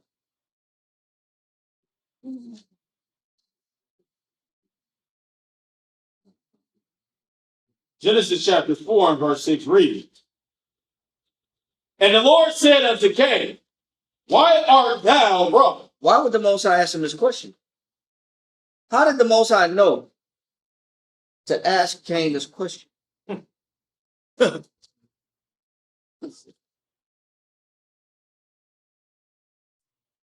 And you can read his mind. Because the Most High can do what? You can read mine. Because the Most High can read hearts. He can read minds.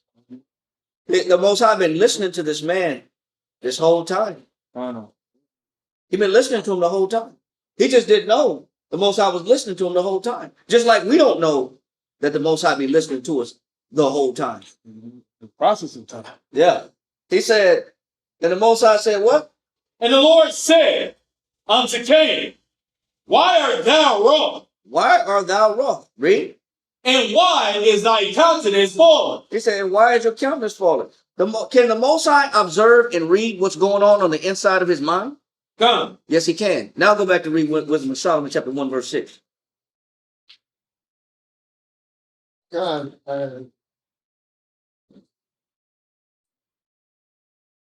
Wisdom of Solomon 1 and 6. Yep. For wisdom is a loving spirit. It said, because obviously, what didn't the Most High see in Cain? A loving spirit. What didn't he hear coming from his heart? A loving spirit. He didn't hear a loving spirit. What was Cain meditating on? Hate. Hate. Negative. Negative. Yeah. Wickedness. Slander. Envy. He was slandering. Malicious. Yeah. Last Why you slandering Abraham? Yeah. You often say Slander Abraham's man. to a person's Insecurity. insecurity. Yes. So, this other man's blessing, his own brother's blessing, stoked and inflamed his own insecurity.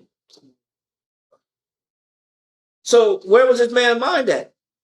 So it wasn't hard for the Most High to see it. This guy got a problem. Read that again. For wisdom is a loving spirit, and will not acquit a blasphemer of his word. And the Most High is not going to let you off the hook. Right. But is it the words that you say out loud? No. It's the words that you say while you're backbiting. The Most High don't let a backbiter off the hook. All that crap talking that you think about people, that you say about your brothers, about you say about sisters, or your husband, your wives, the congregation, co-workers, everything negative that you say, the Most High said, okay, I'm not going to let you get away with these thoughts. These are not factual thoughts. These thoughts are fake. They're not based on facts. There's no real evidence. Neither is it a true assessment of the person that you're around. So the Most High said, I'm not going to let you get away with thinking this way about the people around you. You're not going to get off the hook. He said, I'm not going to quit the what? A blasphemer of his word. Now, one more verse to kind of explain how do we blaspheme. Go to Romans chapter 2, read verse 17 and 18. 17 through 19.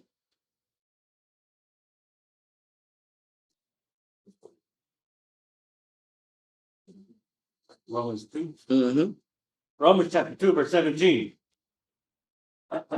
Behold, thou art called a Jew, Go ahead. You're a Jew. We all know we're Jews. and Read. rest in the law, And we all have our confidence in the law. Read on. and makest thy boast of the Most High, And we say we serve the Lord. Read. That's our claim. Read on. and knowest his will, And we say we know the will of the Lord. We know how to please the Most High. Read. and approvest the things that are more excellent, And we only care about the things that are more excellent. It's what we're giving our lives to. Read on. being instructed out of the law, And we take our instructions from the law. Read. and art confident that thou thyself art a guide of the blind, And we believe that we are teachers to the blind. We put ourselves in these positions that we are demonstrations of what a believer looks like to the blind. Read. a light of them which are in darkness, And we give light to them that are in darkness. Read. an instructor of the foolish, Read. a teacher of babes, And a teacher of who? babes, Read. which has the form of knowledge and of the truth in the law. It says, and we carry the form like we have knowledge. We give people scriptures. We give people counsel. We give people advice. We follow the high holy days. We follow the laws to the best of our ability. He says we look like we represent the Most High very well. Jump down to verse 21. Come. Thou therefore which teachest another, teachest thou not thyself? You know how we blaspheme the Most High? We don't practice what we preach. That's how we make the Most High look bad. That's how we make the Most High look fake or untrustworthy. We don't practice what we preach. What we tell people to do, we don't follow. The discipline that we enforce, we don't maintain ourselves. Read on. Thou that preachest the man should not steal. It says, thou that preachest the man that to not steal. Read. Dost thou steal? Do you steal? What does that mean? We're hypocrites.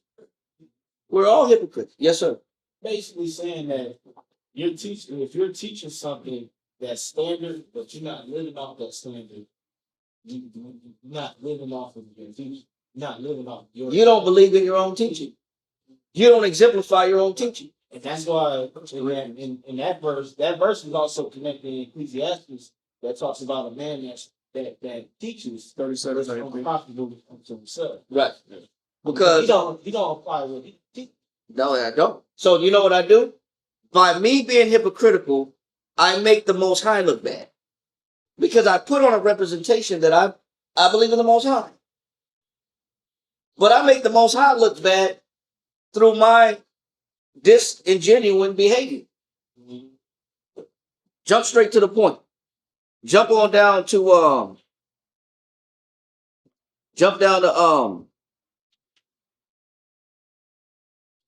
24. Come. Romans 2:24. For the name of the Most High is blasphemy among the Gentiles through you. So guess what? If I don't embody what it is that I'm trying to demonstrate, then I make the Most High look bad through me, through my behavior, through my speech, or through my hypocrisy. I make the Most High look bad. So what we don't see is the measure of how people see the Most High is basically how they see us. If we're on point with the Lord, meaning if we're obedient to his will, if we're following his instructions, and we're conscious about our actions and our words, we make the Most High look good. And we draw people to him. If we don't practice what we preach, and if we don't take heed to our own behavior, we push people away from the Most High. That's how we make the Most High look bad. We make the Most High look bad through our speech, through our actions, through our behavior. We run people away from the Most High, not draw them to him. We're like these mediums that the Most High is using to either pull people to him or push them away. And if I'm harboring negative thoughts, and I'm backbiting, and I'm slandering, and I'm filled with calumny, secret hate, what am I going to do with this behavior? I'm going to run people away. I'm going to destroy people with it. And the Most High is listening to this. Because I can damage people with this thought process. Now, go back to Wisdom of Solomon. I know you can give me that look. You know, I don't know if you want to bring something out, man. No, just a quick statement, just on your point out about, the slandering and, talking down on people. And because of the fact that we don't say it out verbally, we got to understand that the Most High, he's the ear of all jealousy. We don't get there. That's why I said you got to hold tight, man. I'm sorry. I should have kept you quiet. I'm But read on. What, top 6? Yeah. 7. Read 7. We just read Verse 7. I think we got the point right there. Read verse 7. God, Wisdom of Solomon, chapter 1, verse 7. Another brother give me Ecclesiastes in the Bible, chapter 5, verse 6. And another brother give me give me Ecclesiastes chapter 5, verse 6. Just hold that right there. Go ahead, Ahmad. Wisdom of Solomon 1 and 7. God, Wisdom of Solomon, chapter 1, verse 7. Yeah. For the Spirit of the Lord filleth the world. He says, the Spirit of the Lord filleth the what? The world. Go ahead. And that which containeth all things have knowledge of the voice. The Most High has knowledge of the voice. Not just the voice that says something out loud, but he also has knowledge of the inner voice. Yeah. The things that you say to yourself. the thoughts that you say inside when you think nobody's paying attention. The Most High has knowledge of the voice, those that are out loud and in secret. That's how he knows what a backbiter is. It's what you tell yourself when nobody's around, which is what you tell yourself. That inner voice that you have. He's listening to that inner man. And how is he capable of filling the whole world listening to everybody? How does he do it? Go to Ecclesiastes chapter 5, verse 6. Ecclesiastes in the Bible, chapter 5 and verse 6 read, suffer not thy mouth to cause thy flesh to sin. Go ahead. Neither say thou before the angel. He said, neither say thou before the who? The angel. How do you know you're talking to an angel? Do you know you're talking to an angel? No. No, we don't. Unaware. Unaware. Unaware. You know what you don't realize? Everything come out your mouth, you're talking to who? You're talking to an angel. An angel has been positioned in front of everybody's mouth. The Most High has positioned an angel in front of everybody's mouth. We know this is true. Hold on. We know this is true. Go to Ecclesiastes, stay in Ecclesiastes. Jump to 12 verse 14. What was that last scripture? Ecclesiastes 5 and 6. Ecclesiastes chapter 12, verse 14 reads, for the Most High shall bring every work into judgment. He said he shall what? Bring every work into judgment. Go ahead. With every secret thing. It said with every what? Secret thing. So can the Most High hear secrets? Yes. Yeah. Is he listening to the inner man? Yeah. Is he still going to make you accountable for what you just tell yourself that other people may not know? That you say within yourself? Read. Whether it be good or whether it be evil. Who's listening? Most High. Give me Matthew 12 and 36. And then go back to Ecclesiastes 5 and 6. Matthew 12 and 36. But I say unto you that every idle word. He said what? Every idle word. How does every single idle word, even words that you didn't feel like had impact or was of necessary importance, even words that you were just saying jokingly. He said every idle word, read. But I say unto you that every idle word that man shall speak. Go ahead. They shall give account thereof in the day of judgment. How are they going to? So who's paying attention and bringing all this back up to the Most High in the day of judgment? The angels are. The Most High has positioned an angel in front of everybody's mouth. We just don't know it though. And he's put an angel in front of everybody's thoughts. And he's recording your thoughts, and he's recording your words. He's recording your actions. He's recording your behaviors. Everything is being monitored. The Most High has the greatest surveillance state known to man. It's unbeatable. And you can't get away from it. The Most High has positioned an angel in front of everybody. He knows what's going on. Read it again, Ecclesiastes 5 and 6. God. Ecclesiastes chapter 5 and verse 6 reads, suffer not thy mouth to cause thy flesh to sin. It says, neither say thou before the angel that it was an error. Because even when I say my bad, I can't, guess what? That's coming to the judgment too. Oh, I was joking. That was a mistake. Oh, I made a mistake. I didn't mean to say that. My fault. My fault. But you know how the Most High know it was your fault? Because he knew you was thinking it and what you had on your mind before you even said it. He knows the truth behind it. That's why even when you try to clean it up, I didn't mean to hurt your feelings. That's not how I am. That's not the person that I am. That wasn't my intention. That wasn't my intentions. Yeah. The Most High already heard months in advance. That is your intention. Yeah. That is how you think. That is how you look at that person. We just try to clean it up. Damage control. Hey man, you know what? I let it slip. I was caught in the heat of the moment. That ain't me. That's not me. That's not the kind of person. Don't let that one situation define me. Don't let that one situation You be the example of me. I'm better than that. You know, I look at you better than that. No, you don't. You actually feel that way. yeah. But who would know? The Most High would know. Because the angel was there listening. The angel been watching. He been paying attention to you. He been on duty. We just don't know this. Go back to hold that and go to let it go. Go to Genesis 4:9. Genesis chapter 4, verse 9 reads, And the Lord said unto Cain, Where is Abel thy brother? He said what? Where is Abel thy brother? He said, where's Abel what? Thy brother. Go ahead. And he said, I know not. He said what? I know not. He said, I don't know. Is that true? No. It's not true. Who did he think he was fooling? Right. He thought he was doing the whole time. I don't know. What is he saying? He said, I don't know. Doesn't care. It's one thing. So. I have no knowledge where he is. I am without knowledge. I didn't bury this man.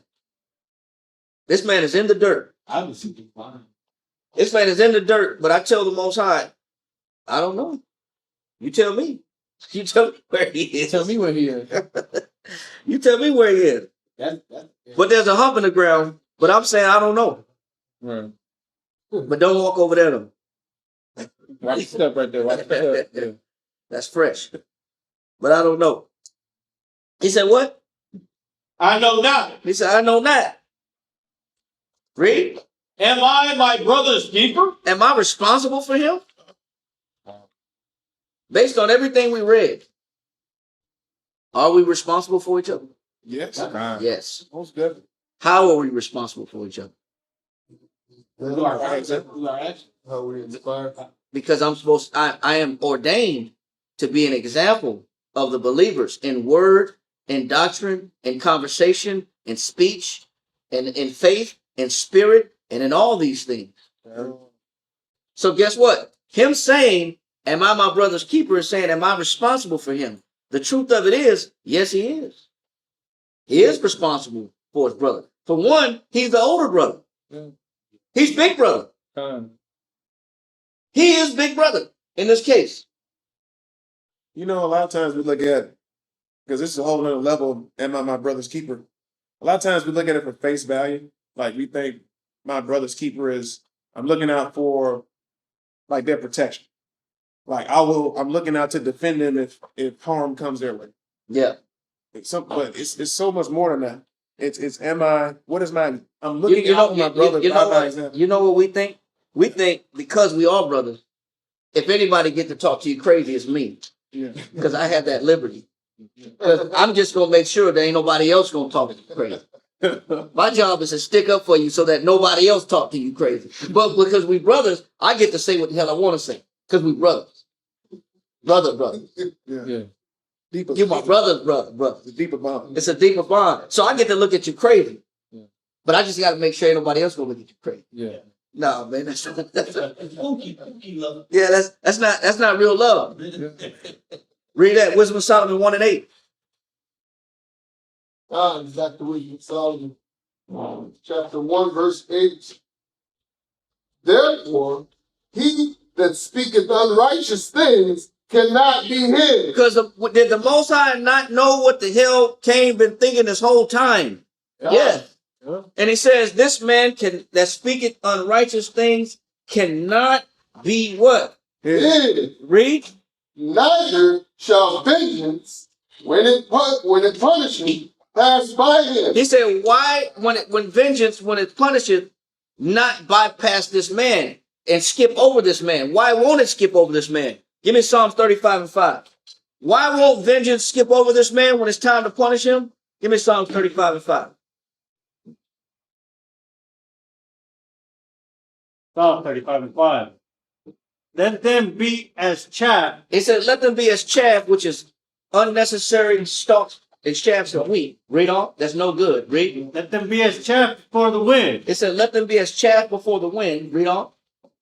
And let the angel of the Lord chase them. It says, let the angel of the Lord do what? chase them. It says, let the angel of the Lord do what? Chase them. It says, now read that one more time.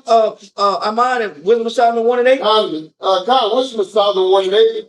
Therefore, he that speaketh unrighteous things cannot be hid, neither shall vengeance, when it punisheth, pass by him. Why can't you get away from what you say? Because the Most High is going to activate who? Angels. The angels. Chase you down. And the angels are going to do what? Chase you down. They're going to chase you down. That's why you can't run from the Most High. That's why nobody gets away with evil. Whether it's silent or whether it's out in the open. Nobody can get away. Because the Most High will put that angel on chase mode. The Most High going to say, go get him. He ain't getting away.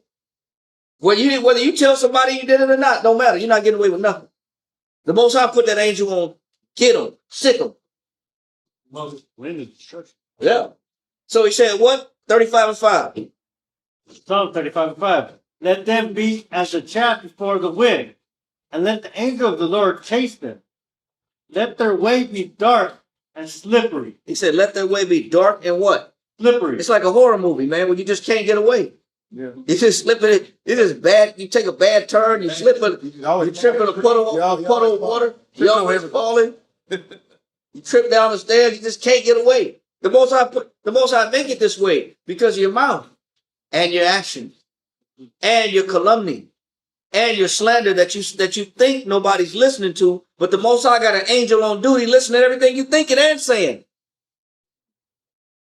Nobody's getting away with nothing. Nobody. Read verse 9. Wisdom of Solomon 1 and 9. God, Wisdom of Solomon 1 and 9. For inquisition. Inquisition is an official examination, like an interrogation. He said, for inquisition. Read on. For inquisition shall be made into the counsels of the ungodly. The Most High said he will inquire and pull a full-scale investigation in the counsel of the ungodly. Read. And the sound of his words shall come unto the Lord for the manifestation of his wicked deeds. How is the sound of his words going to come to the Most High? Who's going to bring the sound of his words to the Most High? The angels. He says, for the manifestation of what? For the manifestation of his wicked deeds. That means, if you don't know what you're reading, that means the Most High has a rewind button. That means after you do dirty deeds, the Most High still wants to know why you did it. So he'll pull the angel and get that tape and say, tell me why he did it. He can do that when you die. If you sit there acting like you don't know, put it on the film. He already got it. It's already recorded. Yeah. The Most High has instant replay. He's messenger. Yeah. He's got the instant replay on deck. Oh, he did that?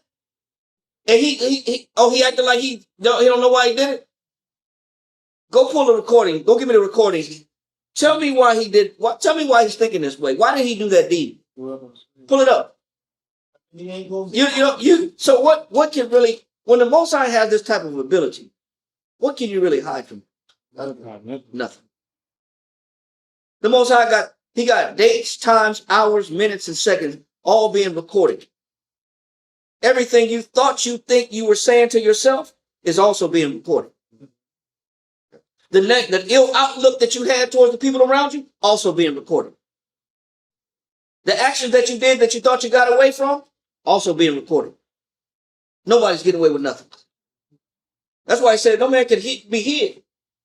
If we understand the magnitude of what we're reading, we would be much more afraid of the Father than we are.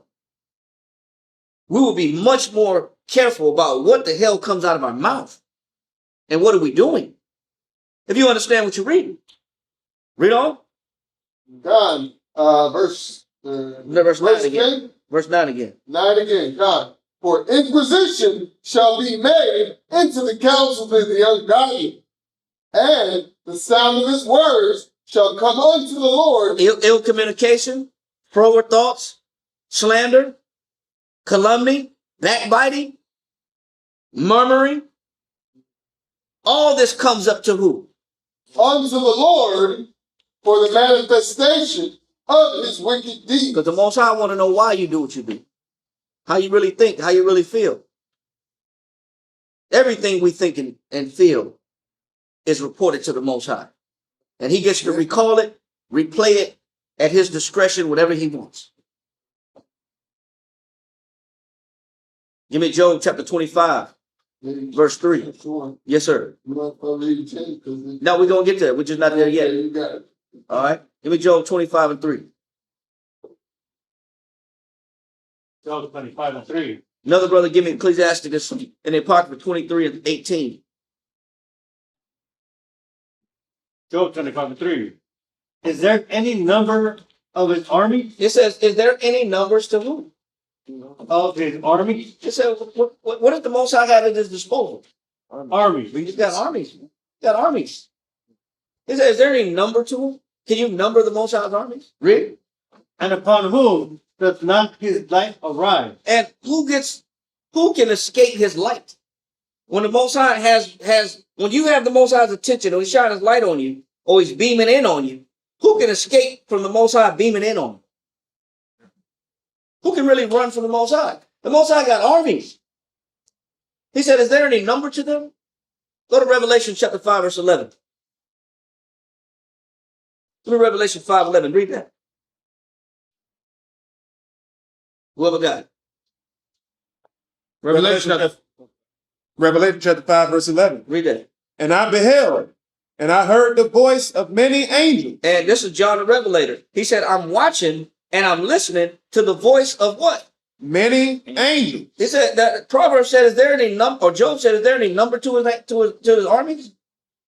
He said, I'm watching and I'm listening to many angels. Read on. Round about. He said, and they surround the Most High. All over, they're all around the Most High. Read on. Round about the throne. Go ahead. And the beasts and the elders. And the number of them was 10,000 times 10,000 and thousands of thousands. How many is that? How many is that? How many angels the Most High got around him? They said 10,000 upon 10,000 upon 1,000 upon 1,000. So basically, it's not. The point is, John the Revelator didn't have time to say how many it was. He just giving you his estimation. Basically, he's saying it's a whole lot of them. He's saying it's 10,000 upon 10,000 upon thousands upon thousands. He just when John the Revelator got a sneak peek of the throne, the enthronement of the Most High, he was able to see an innumerable, uncountable amount of angels. That's why every word we say is being recorded. The calculator can't even register because it ain't long enough. Because that's why Job said, is there any number to his angels? You can't number them. It's too many.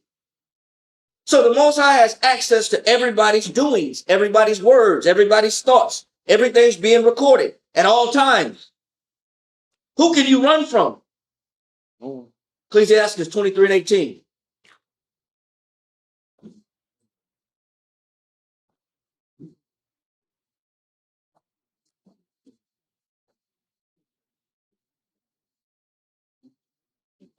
Ecclesiastes 23, verse 18. Read that.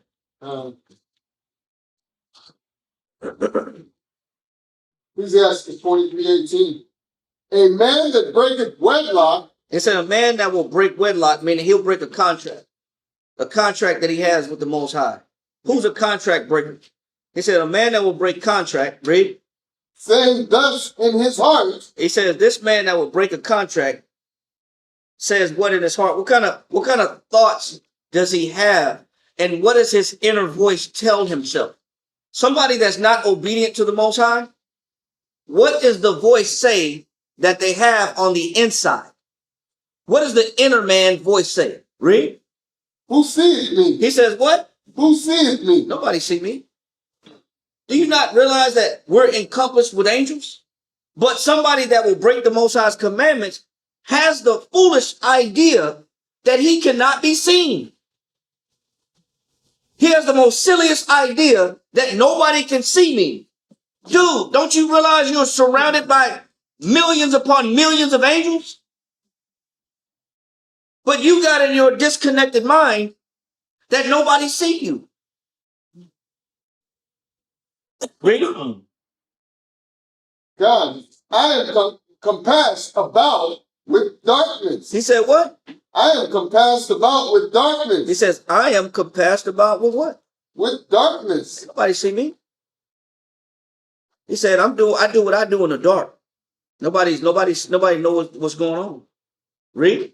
The walls cover me. He said, what? The walls cover me. I'm hidden behind these what? Walls. You think angels can't see behind some plaster and some 2x4s and some sheetrock? Sheetrock. And some water-based paint? Latex. It ain't even good paint.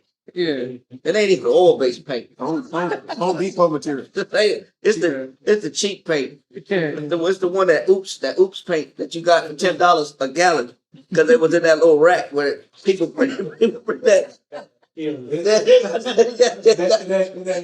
Paint is a wrap. It ain't even color you want. It's on sale. Somebody, it was that return paint. Yeah, rinse on, rinse off. Yeah, man.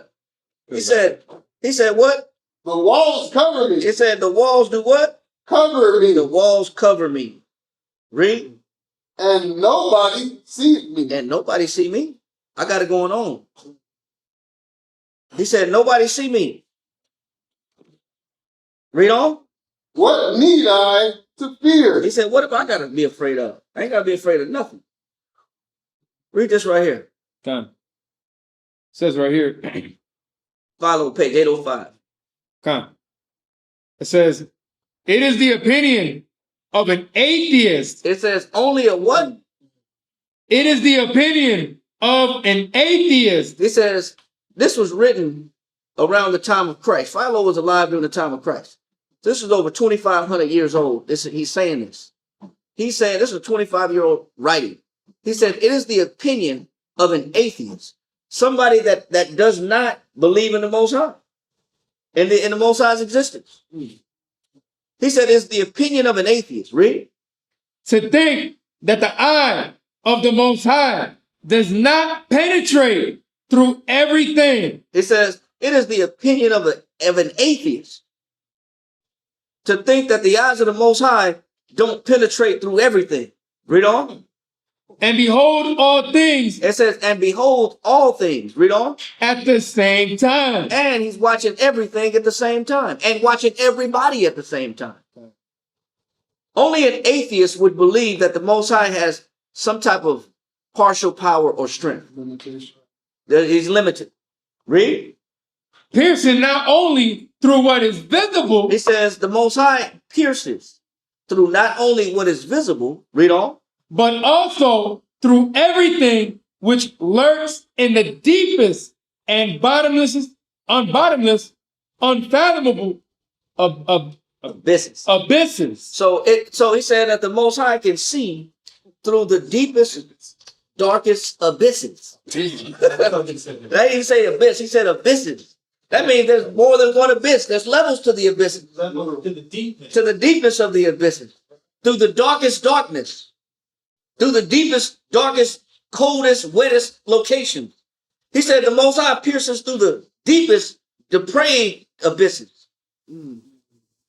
That also shows how it's really incredible how it shows how he is aware of every living thing from earth to the universe. Everything. Everything. Everything is being witnessed. And we only have the Hubble telescope. Right. You know, we only got modern technology and little telescopes that man got that's made out of foil and aluminum and peering out into the deep when the Most High knows exactly what's in the deep, what's in the dark. We're looking for ice and water on another planet. Most High already know what's going on out there. He said, I know, but the Titanic with the Titan that collapsed underwater.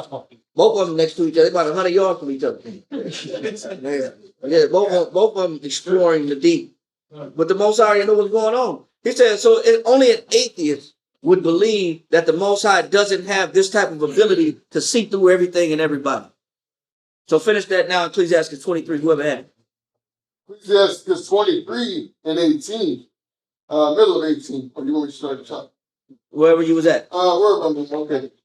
the Most High, what need I to fear? He said, what need I? The walls cover me. What need do I be afraid? I'm not afraid of nothing. Read on. The Most High will not remember my sins. The Most High is not going to be able to recall my sins and my mistakes to the forefront. That's not true. The Most High has the instant replay button by way of the angels. He can recall everything you did wrong. Everything you think he can recall. Read on. Such a man only feareth the eyes of men. They say this kind of man, this atheist mentality, only fears what? The eyes of men. His fear only goes as far as men can see. Yeah. That means the way I behave, as long as I'm out of sight from men, I do what I want to do. As long as I feel like nobody's watching me, I feel like I can get away with anything. He is completely disconnected from the truth that the Most High is observing him at all times and recording his observation and is witnessing the deepest thoughts that he has in his mind. Read on. Such a man only feareth the eyes of men, and knoweth not that the eyes of the Lord are 10,000 times brighter than the sun. We only have certain vision as men, by way of the spectrum of light that's refracted, and we can divide colors, and we can divide shapes and colors, and we can see things through limited visibility. There's other waves that are able to see through context. About the best that the man has now used to be sonar. Now man has created LiDAR. LiDAR is just one more level above sonar, where you can actually take a topographical picture of what's underneath the Earth's crust and see formations or objects underneath the surface. That's about the latest technology that man got, is to go a couple of meters under the ground. About as good as he can get. Yeah. Look how long it takes to develop. Yeah. But that's about as advanced as we are. The Most High like I said, the Most High's technology far superior than what we're working with and what we could ever imagine. He said his eyes is 10,000 times brighter than the sun. The Most High sees everything. And he sees through everything. Think the Most High can't read a person's thoughts? And to know that you got ill thoughts in your head every day? Or nine out of 10 times throughout the day, 90% of the day, your thoughts are evil? Think the Most High can't see that? Or you're slandering people constantly? You're doing that little crushing head. I just crush their head, huh? Yeah, they turn their back and they do this. Or like that one guy that we see who was on the job. Somebody knocked on his door and he didn't like the person. And he closed the door and he did like this. Like he was crushing the person that just walked out the door. He's like, like he's crushing the person. Anyway, Johanna knows what I'm talking about too. But read on. God. Such a man only feareth the eyes of men, and knoweth not that the eyes of the Lord are 10,000 times brighter than the sun. So there are plenty of Cain-like men. Remember what the Most High said. He asked Cain, where's your brother? He said, I don't know. Am I my brother's king? There's many men that have Cain-like tendencies, that don't think that the Most High is a witness, an eyewitness to their thinking. Yeah. Many people think like this. Not just Cain. Read on. Beholding all the ways of men. He does what? Beholding all the ways of men. Read on. And considering the most secret parts. What is the Most High looking at? Considering the most secret parts. What are secrets to the Most High? There are none. None. That don't exist with the Most High. Yes, sir. It also tells that he can not only look through to your thoughts, he can look through your thoughts. I believe that even means that there's layers to your thoughts. He can see right through them. Yeah, that's why he said he weighs the heart. He weighs intentions. He weighs affections. He can judge emotions. He can judge priorities. What's priority to us? What we really care about. He can judge our fear. He knows our fears, our deepest fears. He knows everything. What can we really hide from him? We say things like, like whether it's movies, spy movies, like things were done under the cloak of darkness. Yeah. Like it's done in secret. Yeah. Like we're really concealing something, but we conceal nothing. Man, please. We ain't hiding nothing from the Most High. Read on. 20. He knew all things ere ever they were created. He said he knew everything before it was what? Created. He knew everything before it was created. Now, is there just Cain-like men? Read verse 22. 22. Thus shall it go also. He said, but it exists not just with men.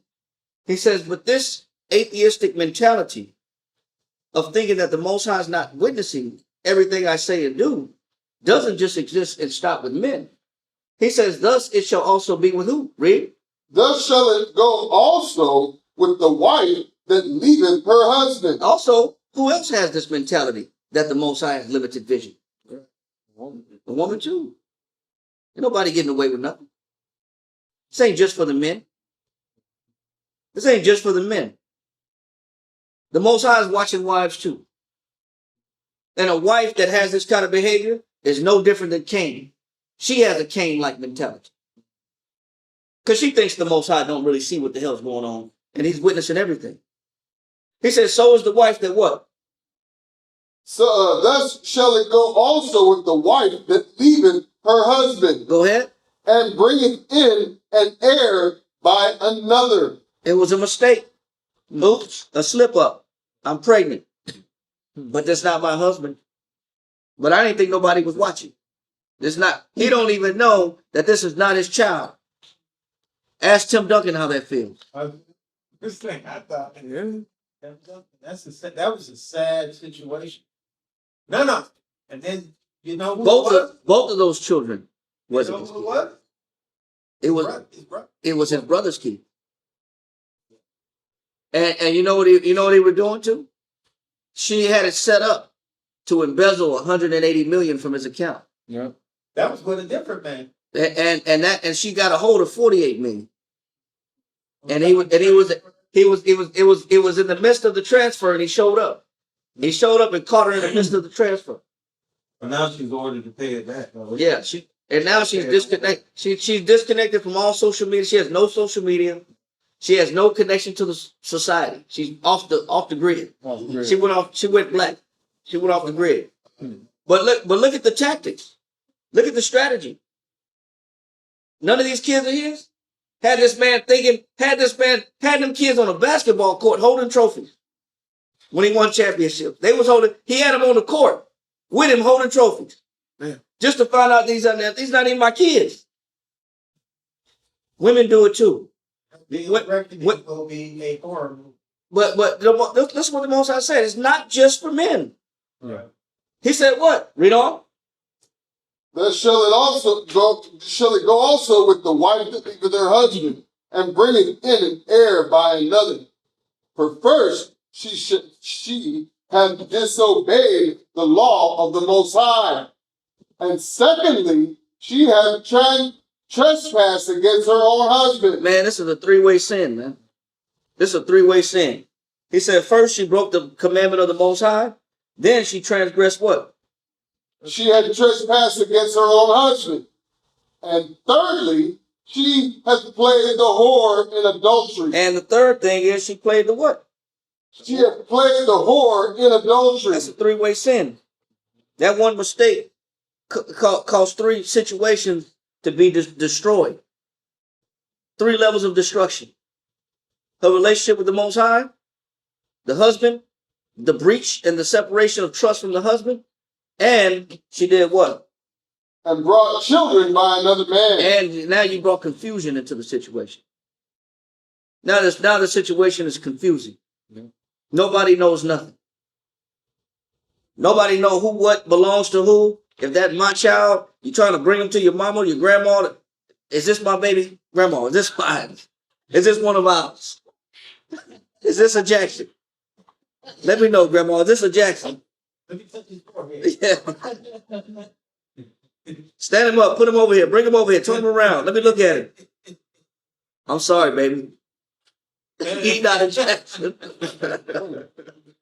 I'm sorry, baby.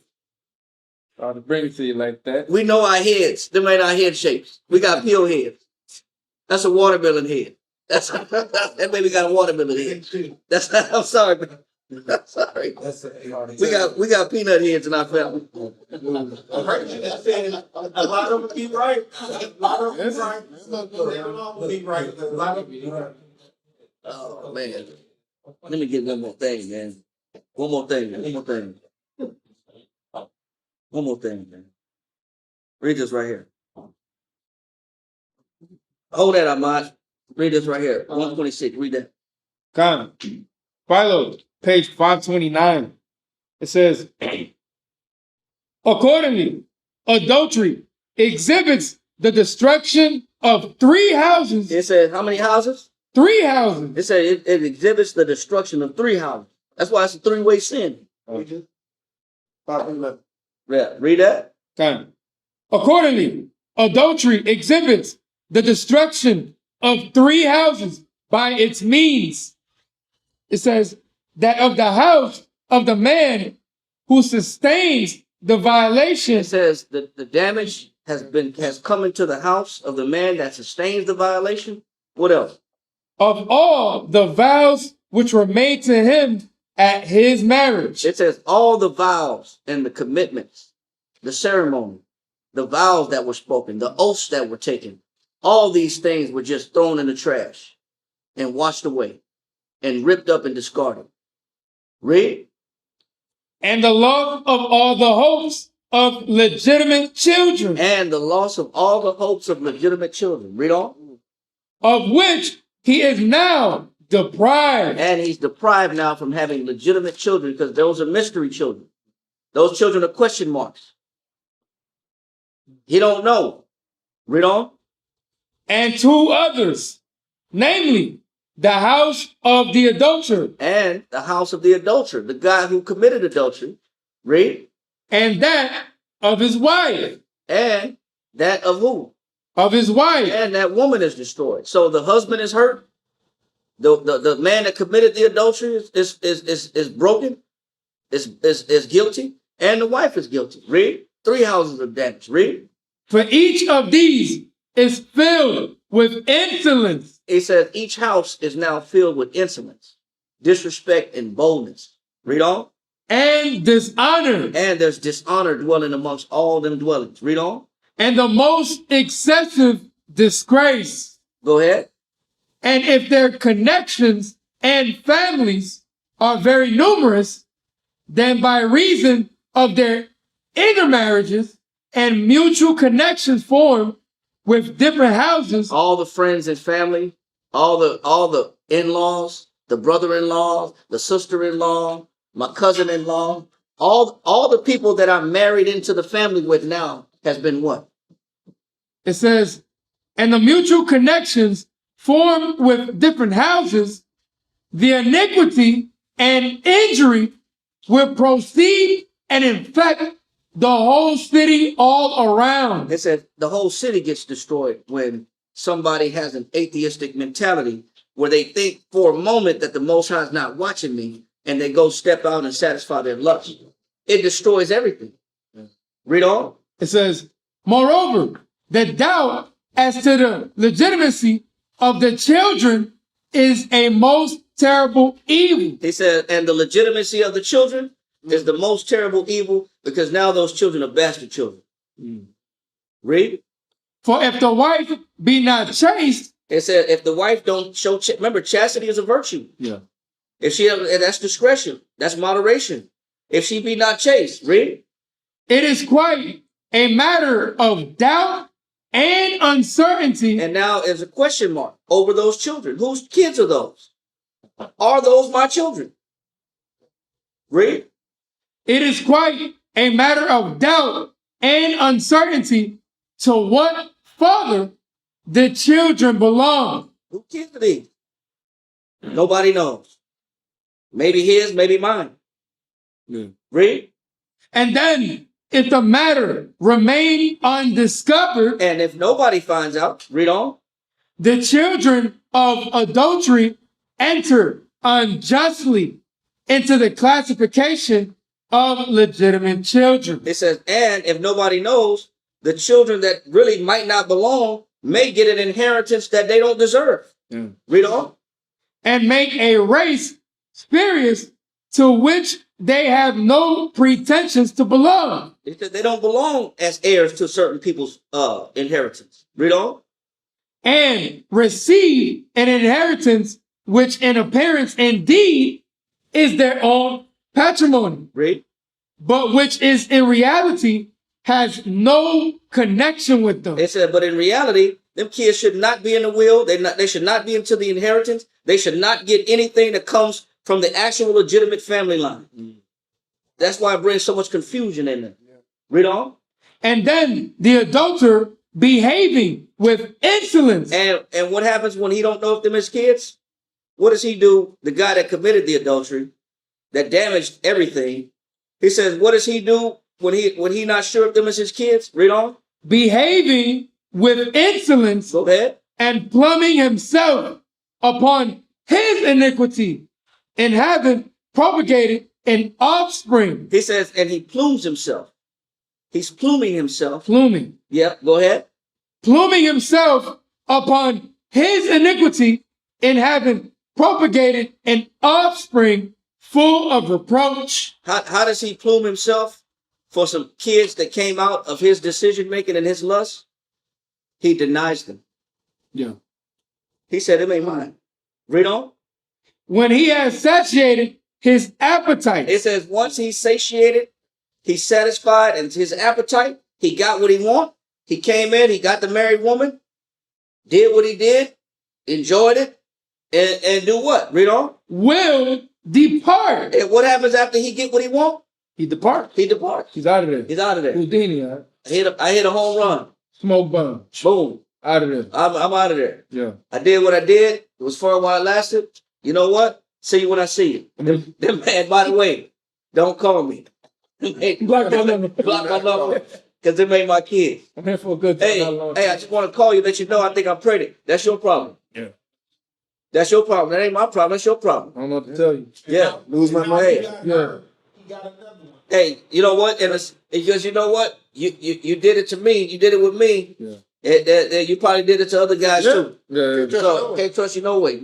You wasn't loyal no way. Yeah. You wasn't loyal to your husband. You ain't gonna be loyal to me. So guess what he do? He bounced. Out of there.